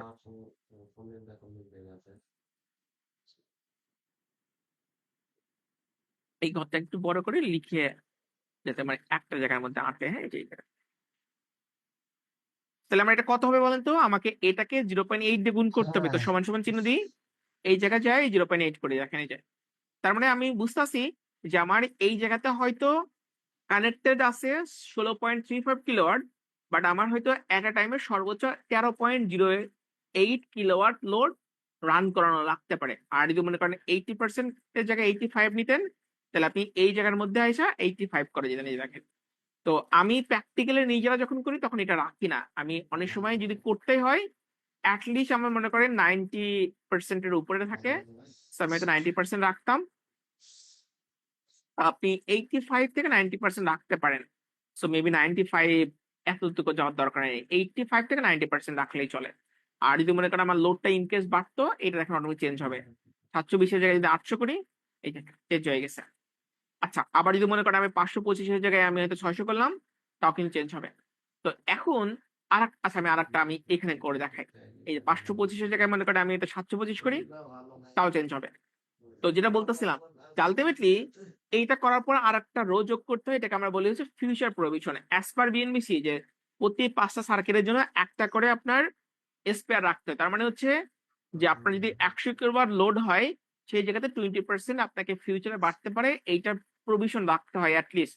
তো ডিবিতে 20% অনেক বড় একটা ফিগার হয়ে যায় আমাদের জন্য। সেই জন্য মিনিমাম আপনাকে 10% এর মতো ফিউচার প্রভিশন রাখতে হবে। তো সেই জন্য আমি এখন যেটা করব, এই ঘরের মধ্যে আমি আরেকটা ইনসার্ট করে নিলাম row, total electrical load with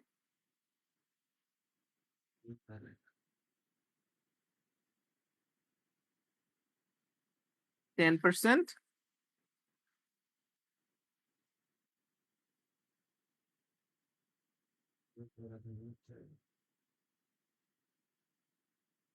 pressure demand.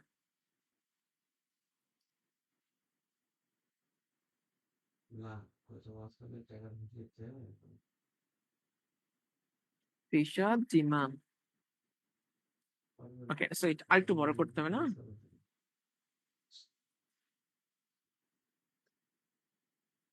তাহলে আমি এইটাকে সিম্পলি সমান সমান চিহ্ন দেন, এটাকে 1.1 দিয়ে গুণ করেন। 1.1 মানে কি বলেন তো? 10%। যদি 20% হতো কি করতাম? 1.2 দিয়ে গুণ করতাম। এই যে তার মানে আমার এই যে ডিবিতে, এই ডিবিতে আমার এট এ টাইমে সর্বোচ্চ যদি ফিউচার লোড বাড়েও 15.62 কিলোওয়াটের বেশি লোড আসবে না। এখন আপনারা জিজ্ঞাসা করতে পারেন, ভাই আপনি কেমনি শিওর হইলেন যেটা 10% হবে কিনা, বা আপনার 85% রাখবেন কিনা? তাহলে আমি এটাই বলতেছিলাম, যেটা আসলেই শিওর হওয়াটা মুশকিল আমাদের জন্য। যে যেভাবে আপনাকে এক্সপ্লেন করুক, অ্যাজ এ ডিজাইনার আপনি যে বলতে পারবেন যে আপনার ফোরকাস্টিংটা কতটা নিখুঁত হবে। আপনি যদি অনেকগুলা বিল্ডিং করেন, এই টাইপের কাজ যদি আপনি আরো অনেকগুলা করেন, আপনার পক্ষে ডিসিশন নট ইজি যে নরমালি এই সমস্ত বিল্ডিং এ আমার কত পার্সেন্ট ডাইভার্সিটি ফ্যাক্টর থাকতে পারে, বা ফিউচারে কি পরিমাণে লোড আপনার বাড়তে পারে। সেই জন্য এটা স্পেসিফিক বলাটা বেশ মুশকিল। বাট টিপিক্যালি যেটা করা হয়, যে মোটামুটি ডাইভার্সিটি ফ্যাক্টর হিসেবে 80 থেকে 90 এর মধ্যে কোন একটা ফিগার চয়েস করা হয়, এবং আপনার ফিউচার প্রভিশন হিসেবে 10% থেকে 20% লোড ধরে রাখা হয় বেশি। এখন হচ্ছে আমি যদি ডিজাইন কারেন্ট চিন্তা করতে চাই, তাহলে আমাকে কি করতে বলেন তো? 3 ফেজ লাইন, সো আমাকে 1.8 দিয়ে গুণ করলে হয়ে যাচ্ছে। সো আমি এখানে সমান সমান চিহ্নটা ক্লিক করলাম, এই জায়গায় যাই 1.8 দিয়ে গুণ করি, সো আমি কত পাচ্ছি? 28.11 অ্যাম্পিয়ার। কারণ এইটা অলরেডি আমরা জানি 1.84 থেকে আসছে রিস্ক ফ্যাক্টর। এখন রিস্ক ফ্যাক্টরটা কি, যে যদি আরএসসি মোতাবেক ফলো করেন তাহলে আমার যে কারেন্ট থাকে তার সাথে 25% এক্সট্রা আমাকে ধরে রাখতে হয়। আর যদি আপনি আমাদের ফরম্যাট ফলো করেন, যদি এটা কোড না, সেক্ষেত্রে কমার্শিয়াল বিল্ডিং এর জন্য 50% আমরা এক্সট্রা রাখি। বাড়িতে কোনো মোচর হয় বা কোনো স্পেসিফিক কোনো স্টার্টিং কারেন্ট হাই এমন কোনো ডিভাইস হয়, সেক্ষেত্রে এই রিস্ক ফ্যাক্টরের মানটা 2 গুণ থেকে শুরু করে 6 গুণ পর্যন্ত হইতে পারে। কারণ অনেকগুলো মোটর থাকে যেটা মনে করেন স্টার্টিং কারেন্ট অনেক সময় 3 টাইমস বা 4 টাইমস হয়। কমন অনেক ফরম্যাট থাকে, বাট আমি মানে হাউ টু সে যে থিওরিটা বলার চেষ্টা করতেছি যে আপনার মনে করেন কোন একটা স্টার্টিং কন্ডিশনে কোন একটা ডিভাইস মনে করেন তার যে পরিমাণ নর্মাল কারেন্ট তার থেকে 10 গুণ বা 6 গুণ বা 3 গুণ পরিমাণ কারেন্ট বেশি নিল। এখন সার্কিট ব্রেকার তারা বলতে পারবেন না যে শুরুর দিকে তুমি বেশি সার্কিট ব্রেকার লাগাবা, পরবর্তী যখন 1 মিনিট বা 2 মিনিট পরে যখন নর্মাল কন্ডিশনে আসবে সার্কিট ব্রেকার চেঞ্জ করে দেবা, তা হয় না। এই জন্য আমরা যখন রিস্ক ফ্যাক্টরটা চয়েস করবো তখন দেখে নেবো কি টাইপের লোড এবং এই লোডে আমার কি পরিমাণে রিস্ক ফ্যাক্টরটা আসতে পারে। তো টিপিক্যালি যদি আপনার কোনো ডিভাইস বা ইকুইপমেন্ট না হয়, যদি ডিবিল লোড হয়, সেই ক্ষেত্রে মোটামুটি 50% এর বেশি রিস্ক ফ্যাক্টর রাখার কোনো দরকার নাই। আর যদি গার্মেন্টস বা কোনো ফ্যাক্টরি হয় সেক্ষেত্রে আপনি 25% রাখতে পারেন। তো আমরা এখানে সবগুলা ফর্মেটে রেখে দিয়েছি, দেখেন 1.25, 5, 1.65 আর 2%। তো এইটা আমরা কিভাবে করছি? ড্রপ ডাউন করছি। ড্রপ ডাউন কেমনে করতে হয়? আমি ধরেন এই ঘরের মধ্যে একটু করে দেখাই। এখানে যাই, এখান থেকে চলে যাবেন ডেটাতে, ডেটা থেকে চয়েস করবেন ডেটা ভ্যালিডেশন, এখান থেকে চয়েস করবেন হচ্ছে লিস্ট, লিস্টের এখানে যাই আপনি লিখবেন এই যে 1.25, 1.5, 1.65, 2, এন্টারে চাপ দেন, তারপরে দেখবেন ড্রপ ডাউন লিস্টে চলে আসবে। দেখেন সুন্দর না? সো এই অনুযায়ী আপনি করতে পারেন। হ্যাঁ, সো আমরা এই জায়গার মধ্যে অলরেডি এটা করে রেখেছি। সো আমি এটা এখানে করে দেখাই। দেখুন এখানে রিস্ক ফ্যাক্টর আমি 1.5 টাইমস নিলাম, নেওয়ার পরে আমি আমার যে ফাইনাল কারেন্ট আসবে সেটা কিভাবে করবো বলেন তো? এটার সাথে গুণ করলে হয়ে যাচ্ছে। আমি এখানে যাই, এইটা মাল্টিপ্লাই এটা, সো কত পেলাম? 42.17 অ্যাম্পিয়ার আমি পাইলাম। তার মানে হচ্ছে আমি বুঝতে পারতেছি যে এই জায়গাতে আমার যে কারেন্টটা হবে সেটা সর্বোচ্চ 42.17 অ্যাম্পিয়ারের বেশি যাবে না। সো আলটিমেটলি আমাকে এখন অ্যাভেলেবল সার্কিট ব্রেকার থেকে এইটা এখন খুঁজে বের করতে হবে কোন কোন সার্কিট ব্রেকার লাগে। এখন আপনি যদি 1.5 এর জায়গায় 1.25 নিতেন, তো আপনি দেখলেন যে আমার এখানে 35 অ্যাম্পিয়ার আসছে। তো 35 অ্যাম্পিয়ার সার্কিট ব্রেকার যদি না থাকে, আপনি পার্শ্ববর্তী লিস্ট থেকে দেখলেন যে আমার 32 অ্যাম্পিয়ার আছে, 40 আছে, তো তখন আপনি এখানে যা লিখবেন যে আমার সার্কিট ব্রেকার হবে 40 এবং আপনি ফুল টাইম ইউজ করবেন, ফুল লোড। সো এই হচ্ছে সেট পয়েন্ট 1 থাকলো। এরপরে কেবল কত লাগে? সো আমরা জানি 40 এর জন্য 10 আরএম এর কেবল হলে চলে, সো এটা 10 লিখলাম। তো আর্থিং এর জন্য আমার 10 ইউজ করতে হবে, কারণ আমার 16 পর্যন্ত মেন কেবল আছে, আর্থিং কেবল তাই। দেখেন এই যে করে দিলাম, চলে গেল। আপনি এটাকে চাই কালারিং করে রাখতে পারেন, যদি তোমার কেবল তাহলে চয়েস করতে হয়। সো কালারিংটা ওকে, কালারিং রাখতে পারেন, মেবি রেড, এইটা রাখতে পারেন,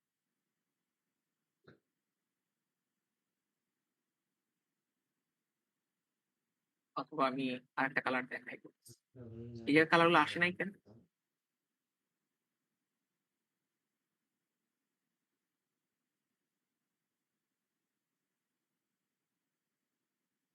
ওকে, তো এরপরে আমরা আর একটা জিনিস শিখবো, সেটা হচ্ছে এই যে মনে করেন আপনি করছেন, স্টিল আপনি শিওর না যে এই ডিবিটা আসলে প্র্যাকটিক্যালে কতটুকু ইফেক্টিভলি ইউজ করবে। তো এটা আমরা কেমন শিওর হবো? শিওর হবো হচ্ছে এই 3টা ফেজ আমার ইকুয়াল অ্যামাউন্টের লোড ক্যারি করতেছে কিনা, কারণ আমাদের আলটিমেট উদ্দেশ্য হচ্ছে এই 3টা ফেজের মধ্যে ইমব্যালেন্স কারেন্টের পরিমাণটা যতটা আমরা কমাইতে পারি। এখন কত পার্সেন্ট ইমব্যালেন্স কারেন্ট আমাদের দেশ কর্তৃক অ্যাপ্রুভ, এটা কোনো ডেটা বাংলাদেশে নাই, এটা নাই, আসলেই নাই, কোনো কোডের মধ্যে নাই বা কোনো মানে ম্যানুয়ালে নাই। বাট আমি যতগুলো মেগা প্রজেক্টে কাজ করছি ওরা যেটা বলে সেটা হচ্ছে এই 3টা ফেজের মধ্যে যে ডিফারেন্সটা সেটা মোটামুটি 10% থেকে 15%-এর মধ্যে রাখতে হয় আমাদেরকে। তার মানে ধরেন আমার এই যে লোড গুলা বাড়াইছে, এইটা, এইটা এবং এইটা, এই 3টার মাঝে ডিফারেন্সটা যেন মোটামুটি 10 থেকে 15%-এর মধ্যে থাকে। যেমন ধরেন আমি এই জায়গাতে আমি abnormally কিছু বাড়াই দিতেছি, লাইক মনে করেন আমি হয়তো এই জায়গা কত আছে, 560 আছে না, স্যার মনে করেন এটা 2500 করে দিলাম। তো আমার এই ফ্রিজে দেখেন লোড চলে এসে কত, 7831। এই জায়গায় চলে এসে 5300। আপনি নিজেই বুঝতে পারতেছেন যে আর ফেজ তো অনেক বেশি পরিমাণ কারেন্ট ড্র করতেছে, ওয়াই তো আসলে বেশ কম, বি তো আরো কম। লাইক মনে করেন বি ফেজের লোডটা আমি কমাই দিচ্ছি এখানে ইচ্ছা করে, 0 করে দিই, এটা মনে করেন 0 করে দিচ্ছি, এটা মনে করেন 0 করে দিচ্ছি। সো আলটিমেটলি আপনি দেখলেন যে বি ফেজে মাত্র 3900 ওয়াট, এখানে ডাবল আছে। সো আলটিমেটলি আমাদের টার্গেট হচ্ছে 3টা ফেজ যেন ইকুয়াল অ্যামাউন্টে কারেন্ট ক্যারি করে, যাতে করে আমার নিউট্রাল দিয়ে আলটিমেটলি রিটার্ন পেতে যে কেবলটা নিতেছি সেখানে যেন আমার ইমব্যালেন্স কারেন্টের পরিমাণটা খুবই নগণ্য থাকে, নাই বললেই থাকে। আলটিমেটলি এখানে একটা থিওরিটিক্যাল আমি একটা জিনিস বলে রাখি, যেমন ধরেন আপনাদের মনে থাকার কথা যে আমরা যখন বলছিলাম যে একটা সার্কিট কিভাবে ওয়ার্ক করে, তখন দেখাইছিলাম যে ফেজ কেবল দিয়ে কারেন্টটা যায়, নিউট্রাল দিয়ে ব্যাক করে। বাট আলটিমেটলি যখন 3 ফেজ লাইন আপনি ডিল করেন, 3 ফেজে আপনার 3টা ফেজের মধ্যে 120 ডিগ্রি অ্যাঙ্গেলের ডিফারেন্স থাকে। সো ওই জায়গাতে যদি আপনার 3টা ফেজ ইকুয়াল অ্যামাউন্টে কারেন্ট ক্যারি করে, সেক্ষেত্রে কিন্তু আপনাকে আর কোনো নিউট্রাল কেবল না দিলেও চলে, কারণ 3টা ফেজ কিন্তু একে অন্যকে নিউট্রালাইজ করেই ফেলো অলরেডি। সো এখানে কিন্তু আর কোনো ব্যাক করার মতো কারেন্ট থাকেই না। সেই জন্য দেখবেন যে অনেকগুলো মোটরে আপনার 3টা ফেজ দিলেই চলে, কোনো নিউট্রাল লাগতেছে না। সো আলটিমেটলি আমাদের রিয়েল লাইফে যে লোড গুলা হয়, সেই লোডে আমাদের পক্ষে ইকুয়াল অ্যামাউন্টের কারেন্ট আমরা দিতে পারি না, ইকুয়াল অ্যামাউন্টের লোড আমরা দিতে পারি না। তার জন্য বাধ্য হয়ে আবার ইমব্যালেন্স কারেন্টটা ক্যারি করার জন্য নিউট্রালটা আমাদেরকে যোগ করতে 3 ফেজ লাইনে। সো অ্যাজ এ কনসালটেন্ট এটা হচ্ছে আপনার আলটিমেট গোল, যে ডিবিটাকে কতটা ব্যালেন্স ওয়েতে আপনি করে ফেলতে পারছেন। আমরা মানে অনেক সময় দেখবো যে ধরেন যাদের টেকনিক্যাল এক্সপার্টিস কম, হয়তো কয়েকটা প্রজেক্ট সে করে ফেলছে, সে ডিবির ডিজাইন করে ফেলবে বা আপনার ডিবির পজিশন ঠিক করে ফেলবে, বাট আলটিমেট যেটা চ্যালেঞ্জ থাকে সেটা হচ্ছে ওই ডিবিটা ঠিক পারফেক্টলি ব্যালেন্স চেক করতে পারছে কিনা। সো এই পারফেক্টলি ব্যালেন্স করার জন্য আপনাকে এই ডেটাগুলো দেখে লক্ষ্য রাখতে হবে যে আলটিমেটলি আমার যদি এই পরিমাণ লোড গুলো আসে, তো বুঝতে পারতেছি যেখানে ব্যালেন্সটা অনেক বেশি হয় নাই। সো আমাকে এই 700 ওয়াটটা মনে করেন আমি হয়তো আর ফেজে রাখতে চাইতেছি না, কারণ কি এই জায়গা লোডটা বেশি। আমি করলাম কি, এই আর ফেজের এই সার্কিটটাকে আমি জাস্ট সিম্পলি কপি করে এই ঘরের মধ্যে নিয়ে আসলাম। সো আমি এই ঘরের মধ্যে নিয়ে আসি, সো এই জায়গার মধ্যে আমি আর পেজে মনে করেন জাস্ট ফাঁকা রেখে দিলাম, আমি কোনো কিছু সার্কিটটাকে লাগাইলাম না, 0 রোড লাগলাম, এটা আমি 0 রোড রাখলাম। এরপরে এই 720টাকে আমি এইখানে নিয়ে আসলাম, আমার লোড আমি এই জায়গার মধ্যে আনতেছি। দেখছেন এখানে কিন্তু কমাইছি, এটা কিন্তু বাড়ছে। আবার দেখলাম যে তাও আমার হয় নাই, সো আমি এই জায়গার মধ্যে এই 800টা আমি 0 রাখলাম। এরপরে এই যে 800 লোডটা ছিল আমি এই ঘরের মধ্যে নিয়ে গেলাম, দেখেন এই যে। সো আমি এই জায়গাতে কিন্তু এখন একটা নির্দিষ্ট লেভেলে আসছে, দেখেন আগের থেকে অনেক বেটার। এটা 6400-র মধ্যে আসছে, 6300, এটা 53, এটা 5400। সো বেশ কাছাকাছি আমি নিয়ে আসতে পারছি। সো আলটিমেটলি যখন আপনার সামনে ডেটা গুলো থাকবে, তখন ডিসিশন নিতে পারবেন যে কোন ফেজটাকে চেঞ্জ করে কোন ফেজে নিব, যাতে করে আমি এটা ঠিক করতে পারি। তো অনেকেই যেটা মিস্টেকটা করেন, যে মনে করে যে ভাই আমার ডিবিতে ফেজ ঠিক করার কোনো দরকার নাই, আমার মনে করেন 100টা ডিবি আছে, তো 100টা ডিবিতে বেসিক্যালি এলটি প্যানেল থেকে আসবে। সো আমি এলটি প্যানেলে যাই ব্যালেন্সটা করে দেবো। It's wrong concept. কারণটা হচ্ছে যখন মনে করেন 100টা ডিবি আছে, প্রত্যেকটা ডিবিতে আপনার হিউজ লেভেলের ইমব্যালেন্স কারেন্ট চলে আসছে, বাট ডিফারেন্সটা অনেক হিউজ পরিমাণ থাকে। তো যত টেস্টে আপনি করেন না কেন, এলটি প্যানেলে বা এমডিবিতে যায় আপনি ব্যালেন্স করতে পারবেন না। সেই জন্য যেটা করতে হয় যে প্রত্যেকটা ডিবিতে ব্যালেন্স করে যাবেন, যাতে করে অটোমেটিক্যালি যখন আপনি এফডিবির মধ্যে যাবেন বা এমডিবিতে যাবেন ওটা ব্যালেন্স হয়েই থাকবে। সো আলাদা করে কোনো চেষ্টা করার আপনার কোনো দরকার নাই। ওকে, সো আমি আগেরটাই ফেরত যাই, তো তারপর আমি এখান থেকে দেখাই যে কত কি পাইলাম। হ্যাঁ, এটা এখানে চেঞ্জ করতে হবে, এখানে আমি একটু করে কম করে নিই। ওকে, এখন এটাকে আর একটু বাড়াই দেবো, হ্যাঁ দিতে পারি 540 করে। এখন দেখি এই তিনটাতে যে লোড গুলা শো করতেছে তার রেসপেক্টে আমার ফেজ ডিফারেন্স কত আসছে। এখন ফেজ ডিফারেন্স বের করার জন্য একটা ফর্মুলা আমাদেরকে ফলো করতে হবে, সেই ফর্মুলাটা আমি এখান থেকে আপনাদেরকে দেখিয়ে দিতেছি কিভাবে এটা আসে। আচ্ছা আমি এখান থেকে কপি করে নিয়ে যাই।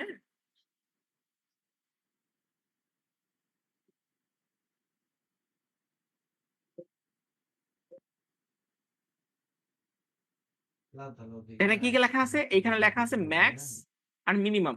তার মানে হচ্ছে আমার এই যে ডেটাগুলো পাইছি, এই ডেটাগুলোর মধ্যে ম্যাক্সিমাম এবং মিনিমাম কত, তার উপর ভিত্তি করে আমার এই ফেজ ব্যালেন্সের পার্সেন্টেজটা বের করে ফেলতে হবে। তো প্রথমত হচ্ছে ম্যাক্সিমামটা বের করি, এই যে ম্যাক্স। তো ম্যাক্সের এখানে কত আছে, এখানে দেখেন তো 5671। আমি লিখলাম 5671। ইন কেস আমি ধরেন এই জায়গাতে লোডটা বাড়াইতে আসি, প্লাস আমার মনে হয়েছে বাড়াবো, তো বাড়াচ্ছি 5575, আমি এই জায়গায় আরো বাড়াইলাম, ঠিক আছে দেখেন। তো কত আসলো, 7545। তারপরে দেখেন এইটা বেশি আছে, আমি আরো একটু বাড়াই নি এটা, 6145 না? সো 6145 আমাকে আবার এখানে লেখা লাগতেছে। সো এইটাও ম্যানুয়াল ওয়ার্ক। সো এটা ম্যানুয়াল করতে চাইতেছে না। আমি চাচ্ছি যে আমার এইখানে যাই বারুক না কেন এটা যেন অটোমেটিক্যালি ও ডিটেক্ট করতে পারে। তার জন্য কি করতে হবে? এই দেখেন ম্যাক্স লিখলাম। সো ম্যাক্স লিখি, হ্যাঁ। এরপরে সমান সমান চিহ্ন দিই, আবার ম্যাক্স লিখলাম, ফার্স্ট ব্র্যাকেট দিলাম। এই তিনটাকে সিলেক্ট করতে হবে। তার মানে বলতে যাচ্ছি যে এই তিনটার মধ্যে যেটা ম্যাক্সিমাম সেটা এই ঘরের মধ্যে যেন উঠে। দেখেন এই যে উঠলো, বড় করে নেন। তো 5671। যদি আপনার কোনো কারণে এইটার লোড বাড়তো, লাইক মনে করেন আমি 2000 ওয়াট লিখলাম দ্য সেম নিতেই, সো এটা কত হয়েছে 4725। দেখেন এটা অটোমেটিক চলে আসছে। এটা ইন্টারেস্টিং না? সো এই জিনিসটা আমাকে আগে ঠিক করে রাখতে হবে। সো মিনিমামটা করবে, দেখেন মিনিমাম মিন। সিমিলারলি আমি এই ঘরের মধ্যে যাবো, সমান সমান চিহ্ন দেবো, এম আই এন মিন লিখলাম, ফার্স্ট ব্র্যাকেট এমনি করে নিয়ে আসেন, ফার্স্ট ব্র্যাকেট ক্লোজ করেন। এই যে 5605 ওয়াট। এরপরে আমাকে যেটা করতে হবে ম্যাক্সিমাম থেকে মিনিমামকে বিয়োগ করতে হবে। ফাইন, এই আমার ম্যাক্স মাইনাস মিন সমান সমান চিহ্ন দিই, এই ম্যাক্স বিয়োগ হচ্ছে মিন, এটা পাইলাম। এখন বলছে কি যে এই যে বিয়োগ ফল এটাকে ম্যাক্সিমাম দিয়ে ভাগ করো। ফাইন, আমি এই বিয়োগ ফলটাকে ম্যাক্সিমাম দিয়ে ভাগ করব। এটাকে আমি সিলেক্ট করি, ভাগ এটা ম্যাক্সিমাম। সো কত পেলাম? 0.06। এটাকে বলছে পার্সেন্টেজ আকারে লিখো। তো আপনি 100 দিয়ে গুণ করলে হবে, অথবা আপনি এই জায়গায় যে পার্সেন্টেজে ক্লিক করেন, দেখেন। তার মানে আপনি এই জায়গা থেকে দেখলেন যে আলটিমেটলি আমার যে এই তিনটা ফেজে যে লোডটা আছে এই লোডগুলোর মধ্যে ডিফারেন্স 6.454%। 6.454%। স্টিল এটা আমার 10%-এর নিচে। এখন আমি এই জায়গাতে হয়তো র্যান্ডম সংখ্যাগুলো বসাইছি, তার জন্য 6%, ভেরি গুড একটা অ্যামাউন্ট আসছে। বাট যখন রিয়েল লাইফে কাজগুলো করবেন তখন দেখবেন যে অনেক সময় 40%, 30%-এ চলে আসে। তখন আপনাকে ওই প্রবলেম গুলা সলভ করতে হয়। এখন প্রশ্ন আসতে পারে যে ভাইয়া কেন 40% বা 30% আসে? এখন এটাও হয় কি যে আমরা যখন না বুঝে সার্কিটিংটা করি, লাইক মনে করেন আপনি যখন সার্কিটিং করতেছেন, হয়তো আপনার মনে হয়েছে 10টা মিলে একটা সার্কিট করি, পরবর্তী সার্কিট মনে করেন 2টা মিলে করে ফেললেন। তারপর এটা মনে করেন হয়তো 3টা সকেট মিলে করছেন, তারপরে একটা সকেট মিলে করছেন, যাতে করে লোডের মধ্যে ডিস্ট্রিবিউশনটা নাই। মনে থাকার কথা, আমি রেসিডেন্সিয়াল বিল্ডিং এ বলছিলাম যে বিএনবিসির মধ্যে বলা আছে যে 3টা মিলে সকেট আমরা একত্রে রান করাতে পারি। আর কোন একটা রুমের মধ্যে যখন করি তখন রুমের মধ্যে সার্কিট গুলাকে সবসময় চেষ্টা করবেন একটা ফেজ থেকে কানেক্ট করার। কারণটা কি, যে যদি এমন হয় যে 3টা সকেট আছে রুমের মধ্যে, 2টা একসাথে করলেন আর একটা আলাদা ফেজ থেকে করলেন, তার মানে ধরেন একটা ফেজের মধ্যে লোড 1000 ওয়াট আর একটাতে 500 ওয়াট। তো এমনি করে যখন আপনি অনেকগুলা করে ফেলবেন তখন দেখবেন যে আর ওয়াইবি মিলানো যায় না। তার জন্যই যখন আপনি সার্কিটিং গুলা করবেন মাথার মধ্যে রাখবেন যে আমার ফেজ ওয়াইজ কত লোড দিতেছে। তো ওইটা দিলে পরবর্তীতে যখন আপনি এটা করবেন মিলে যাবে, দেখবেন যে খুব বেশি ডিফারেন্স হবে, 10 বা 15 বা 20% থাকবে। তখন মনে করেন কোন ফেজ আপনি এখানে নিলেন, এই ফেজ এখানে নিলেন, এই ফেজ এখানে নিলেন, একটু ট্রায়াল এন্ড এরর করলে এটা মিলে যাবে। আর যদি মনে করেন ফলো না করেন, অ্যাবনরমালি করেন, র্যান্ডমলি করেন, তখন দেখবেন যে এটা মিলানো ভেরি টাফ হয়ে যায়। ওকে, তো আমি যখন মনে করেন এরকম একটা ঘর করব তখন তো এত ডিটেলস আমি লিখতে পারবো না, আমি একবারে করব। তো এই ফর্মুলাটা আমি একবারে যখন লিখবো তখন দেখেন কিভাবে লিখবো। সবার আগে আমি দিলাম সমান সমান চিহ্ন, এম এ এক্স ম্যাক্স দিলাম, ফার্স্ট ব্র্যাকেট দিলাম, এই তিনটা আমি এমনি করে সিলেক্ট করলাম, এই যে ফার্স্ট ব্র্যাকেট ক্লোজ করলাম, মাইনাস চিহ্ন দিলাম কারণ বিয়োগ করতে হবে, ম্যাক্স থেকে মিনিমাম বিয়োগ করতে হবে। দেখেন মিন, ফার্স্ট ব্র্যাকেট দিলাম, দেখেন দিলাম। তো এটা আমি নিয়ে আসলাম। তো বিয়োগ ফলটা কত এইটা আমার থাকবে, হ্যাঁ। সো আগে পার্সেন্টেজটা এখানে উঠছে, তো পার্সেন্টেজটা সরাই দিয়ে আমি আগে থেকে 366 থাকতেছে বিয়োগ ফলটা। এরপরে আমি এটাকে ভাগ করব কি দিয়ে বলেন তো? ম্যাক্সিমাম দিয়ে ভাগ করবো, এই একটু আগে আমি দেখাইছি। এই আমার ভাগ, সো আমি এটাকে ভাগ করে নেব এখন। এইটা আমি ফার্স্ট ব্র্যাকেটটা ক্লোজ করি, ভাগ ম্যাক্সিমাম, এই দেখেন ক্লিয়ার। সো কত পাইলাম? 0.01। মেবি একটা মিস্টেক হয়ে গেছে নাকি দেখে নিই। না ঠিক আছে। এরপরে এরপরে আমি এটাকে পার্সেন্টেজ নিয়ে গেলাম, দেখেন পার্সেন্টেজ কত 6%। আপনি চাইলে দশমিকের পরে একটু এগুলো রাখতে পারেন, যে দেখেন 6.45। সো আলটিমেটলি এইটা আপনাকে করতে হবে যে কোনো ডিজাইনের জন্য। এই প্যানেল শিডিউল এইটা মাস্ট হয়ে গেছে এখন। তো যদি আরএসসি তে করেন, আরএসসি ওরা এইটা চায় না, I don't know Y. But আপনি যদি কোনো কমার্শিয়াল বিল্ডিং করেন বা কোনো মেগা প্রজেক্ট করেন সেই জায়গাতে অবশ্যই আপনাকে এইটা দিতে হবে যে ফেজ ব্যালেন্সিংটা করার পরে আপনি কত পার্সেন্টের মধ্যে রাখতে পারছেন। এটা ধরা হয় 10%, বাট 15% পর্যন্ত অ্যালাউ করা হয়। আর যদি মনে করেন হসপিটাল ডিজাইন করেন, হসপিটাল ডিজাইনের ক্ষেত্রে যদি ওটি রুম থাকে সেই সমস্ত জায়গাতে মোটামুটি 10%-এর মধ্যে রাখার কথা বলা হয়। তো এটা হচ্ছে যে কোনো বিল্ডিং এর প্যানেল শিডিউল করার জন্য স্ট্যান্ডার্ড ফরম্যাট, যেটা আমরা বাঙালিরা ইউজ করে থাকি। তো যখন আপনার একটা হয়ে যাবে, এটাকে কপি করে আপনার সেকেন্ডটা করতে পারেন, থার্ড করতে পারেন, ফোর্থ করতে পারেন। আমি এটা করে দিয়েছি, যে দেখেন 1 2 3 4। এটা করার পরে এফডিবি এর মধ্যে যাবেন। তো এফডিবি তে আমি বলে দিছি। তো এই লোড গুলো সবগুলো ওইখান থেকে আসবে। দেখেন এই যে এই জায়গার মধ্যে এটা এইভাবে আসবে। তো আমি এইখানে দেখেন 3টা আগে থেকে করে রাখছিলাম। এখন আমি যখন 4 নাম্বারটা Okay, করব, okay, okay, no তখন problem. দেখেন আমি Come to এই পুরোটা কপি করি, M13 building number কপি 1 করলাম, because এই জায়গার মধ্যে বসাই। uh, বসানোর পরে দেখেন এটা আমার 4 নাম্বার হবে। Farhan Bicycle এইটা has আমার applied RYB, into this এটা area, 1 okay? করেন, So come to this place. এটা 2 করেন, এটা और 3 भाई করেন, हम लोग को फॉर्मल ड्रेस में এটা जाएगा 4 और করেন। जो এখন साइड पे काम এগুলো আমরা करने के পরে लिए লিখবো, কারণ আমি তো EPT এখনো জানি না पहन এগুলো के কত जाता হবে। है ना, वो সো पहन के ডিবি जाएगा, লোড लुंगी पहन के থাকলো, जाएगा और এটা আমার ডিবি फॉर्मल ड्रेस 4 में হলো, जाएगा। तो हमें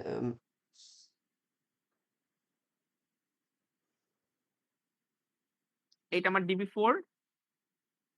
হ্যাঁ, সো আমি ঘরগুলো সুন্দর করে নিই তারা। এই আমার ডিবি 4, রাইট? So DB 4 12। আমি এই আর ফেজ গুলো আমি এখান থেকে নিয়ে আসি। দেখেন এই যে আর ফেজ এখানে ক্লিক করি, এই 4 এর এখানে যাই, আর ফেজে কত আসছে আমার, এইটা আমি এখানে সুন্দর করে নিয়ে আসলাম। সো 10 মিনিটের পর আমার 1 ঘর রাখলেই চলে, বা 2 ঘর রাখলেও চলে, আপনি যেটা রাখতে চান। খুব বেশি রাখার দরকার নেই। সো আপনি 10 মিনিটের পরে মোটামুটি 1 ঘর করে রাখেন, এই যে সিম্পলি 1 ঘর করে রাখেন। এই দেখেন এইদিকে বাড়াইলে, এটাতে ক্লিক করলে 10 মিনিটের পরে ঘরগুলো কমবে, আর এইদিকে করলে বাড়বে, জাস্ট এতটুকুই। হ্যাঁ, কোনো কিছু না, 1 ঘর it করে means রাখলে আপনার চলবে। सेफ्टी ड्रेस তো पहन এই के ঘরের नीचे है মধ্যে ना, আপনি যান, যাওয়ার পরে और আপনি सेफ्टी এই शू ওয়াই এর এখানে যাবেন, पीपी এই যে ওয়াই নিলেন। छोड़ के जो তো नॉर्मली এরপরে हम আপনি लोग এই जो ঘরের মধ্যে যান, एवरीडे यूज करता এখানে है যাই আপনি এই जो যে বি ड्रेस वो নেন। ड्रेस पहन के जाना है। তো এইখানে নেওয়ার পরে দেখেন এইটা অটোমেটিক যোগফল হিসেবে চলে আসছে, এই যে 16.50 এটা চলে আসছে আপনার এখানে, রাইট? সো এইটা করার পরে আপনি এইগুলোর যোগফলটা আপনি এখানে পাবেন, এই যে এখানে এই এই এই। আর তখন আপনি সার্কিট ব্রেকারটা আমাদের কত নিছিলাম আমরা, সার্কিট ব্রেকারে 40 নিছিলাম, 40 করে দেন এখানে। সেই 40 করে দিলেন, 40 কেবল ছিল 10, এই যে 10। ওকে, সো আপনি इट्स এই ओके জায়গার ब्रदर। মধ্যে আমাদের কত আছে, ওই যে আগেরটার মতো করবেন। আমার 113 অ্যাম্পিয়ারের কারেন্ট আসছে, সো 113 অ্যাম্পিয়ারের কোনো সার্কিট ব্রেকার নাই, তার জন্য 125 ইউজ করছি, এবং কেবল সাইজ হচ্ছে 50। তো আপনি চাইলে এটাকে কপি করতে পারেন, এখান থেকে কপি করে এটা বসিয়ে দেন, তাহলে সুবিধা হবে। তো এই যে কন্ট্রোল সি দেন, কন্ট্রোল সি দিয়ে এই ঘরের মধ্যে এসে এটা এখানে নিয়ে নেন। তো তখন আপনি আসসালামু এইটাকে করেন আলাইকুম 125, Have a আর nice এই morning, কেবলটা brother. করেন হচ্ছে 50, 25 এর জন্য 50 লাগে, আর আমার আর সিসি হচ্ছে 25 ইঞ্চি। দেখেন এটা খেয়াল করে দেখেন, আমি যেহেতু এগুলা ব্যালেন্স হিসেবে করে নিয়েছি, তো আমার মাত্র এটা কত হয়েছে, মাত্র 3.58। তো আমার দেখেন এই যে এফডিবি তে When did আমাকে you কিন্তু leave? চিন্তা করা লাগতেছে না আলটিমেটলি আমার এটা আমার ব্যালেন্স হিসেবে আছে কিনা, কারণ আমার এই দিকে বাকি সবগুলাকে আমি ব্যালেন্স করছি। এই যে দেখেন এগুলা ব্যালেন্স সব। Wow. তো এই জন্য আমার এগুলো নিয়ে কোনো অডিট নাই, এই যে দেখেন। তো এই জন্য এই সবগুলো সমন্বিত যোগফলটা আমার এই জায়গায় কত হয়েছে, 3.58। আর যদি আমি ব্যালেন্স না করতাম তাহলে কিন্তু সমস্যাটা আমার অনেক বেশি থাকতো। ওকে, সো আলটিমেটলি আচ্ছা যোগফলটা আমি করে দিই এখান থেকে। যোগফলটা করা হয়েছিল না, বলেন তো কি কি করলাম, আমি এই জায়গাতে 3টা When যোগফল did করে you রাখছি, go এই 3টা। for? So আমি এখন এটাকে টেনে এই পর্যন্ত আনি, যেহেতু নতুন আমি যোগ করলাম, এরপরে টেনে আমি এই When ঘরটা you করে দিই। go to city office? So আমি এখানে কত পাইছি, 157, 157 তো আর হবে না, তখন হবে 160, এই 160 আর 160 এর জন্য 70 আর্মের কেবল লাগে। দেখেন এই যে 70 আর্মের কেবল, আর 35 হচ্ছে আমার ইসিসি, এই যে, ঠিক আছে। আর এটা দেখেন আমরা অনেক কমে গেছে, 3.64, ভেরি গুড ওয়ান। সো এইটা আপনাকে প্রত্যেকটা বিল্ডিং এর জন্য করে নিতে হবে, রাইট? তো একটুকু ছিল হচ্ছে আমাদের আজকে ক্লাসের টপিক। সো আমি এটা একটু পরে পাঠাই দিব। তো যদি মনে করেন কোনো প্রবলেম ফেস করেন, আমি একটা মানে হাউ টু সে যে একটা রিয়েল প্রজেক্ট দিব, এটা করে দেখেন। যদি কোনো প্রবলেম ফেস করেন বা যদি মনে হয় যে ভাই আমি এটা বুঝি নাই, নেক্সট ক্লাসে বললে আমি এটা কভার করে দেবো। বাট আমি যেটা সবাইকে বলতেছি যে আলটিমেটলি এইটা ফিউচার, মানে আপনি বাংলাদেশে যে কোনো প্রজেক্ট করেন বা মনে করেন যে দেশের বাইরে করেন না কেন, অবশ্যই আপনাকে প্যারাশুটটা করতে হবে, মাস্ট। ওকে। তো আজকের মতো সবাইকে শুভ রাত্রি বলি। সবাই ভালো থাকবেন। সবার জন্য শুভকামনা থাকলো।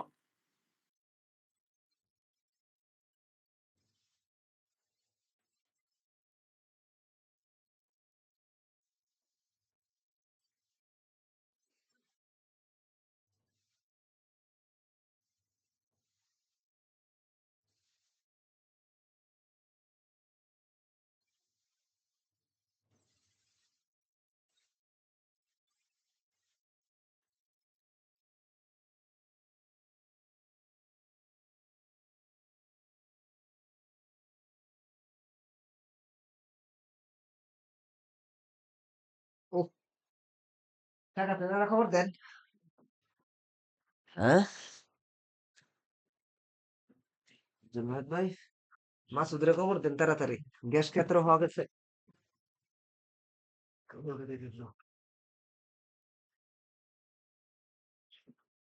চলেন যাই ঘুরে গে। হুম, চলেন ঘুরে গে।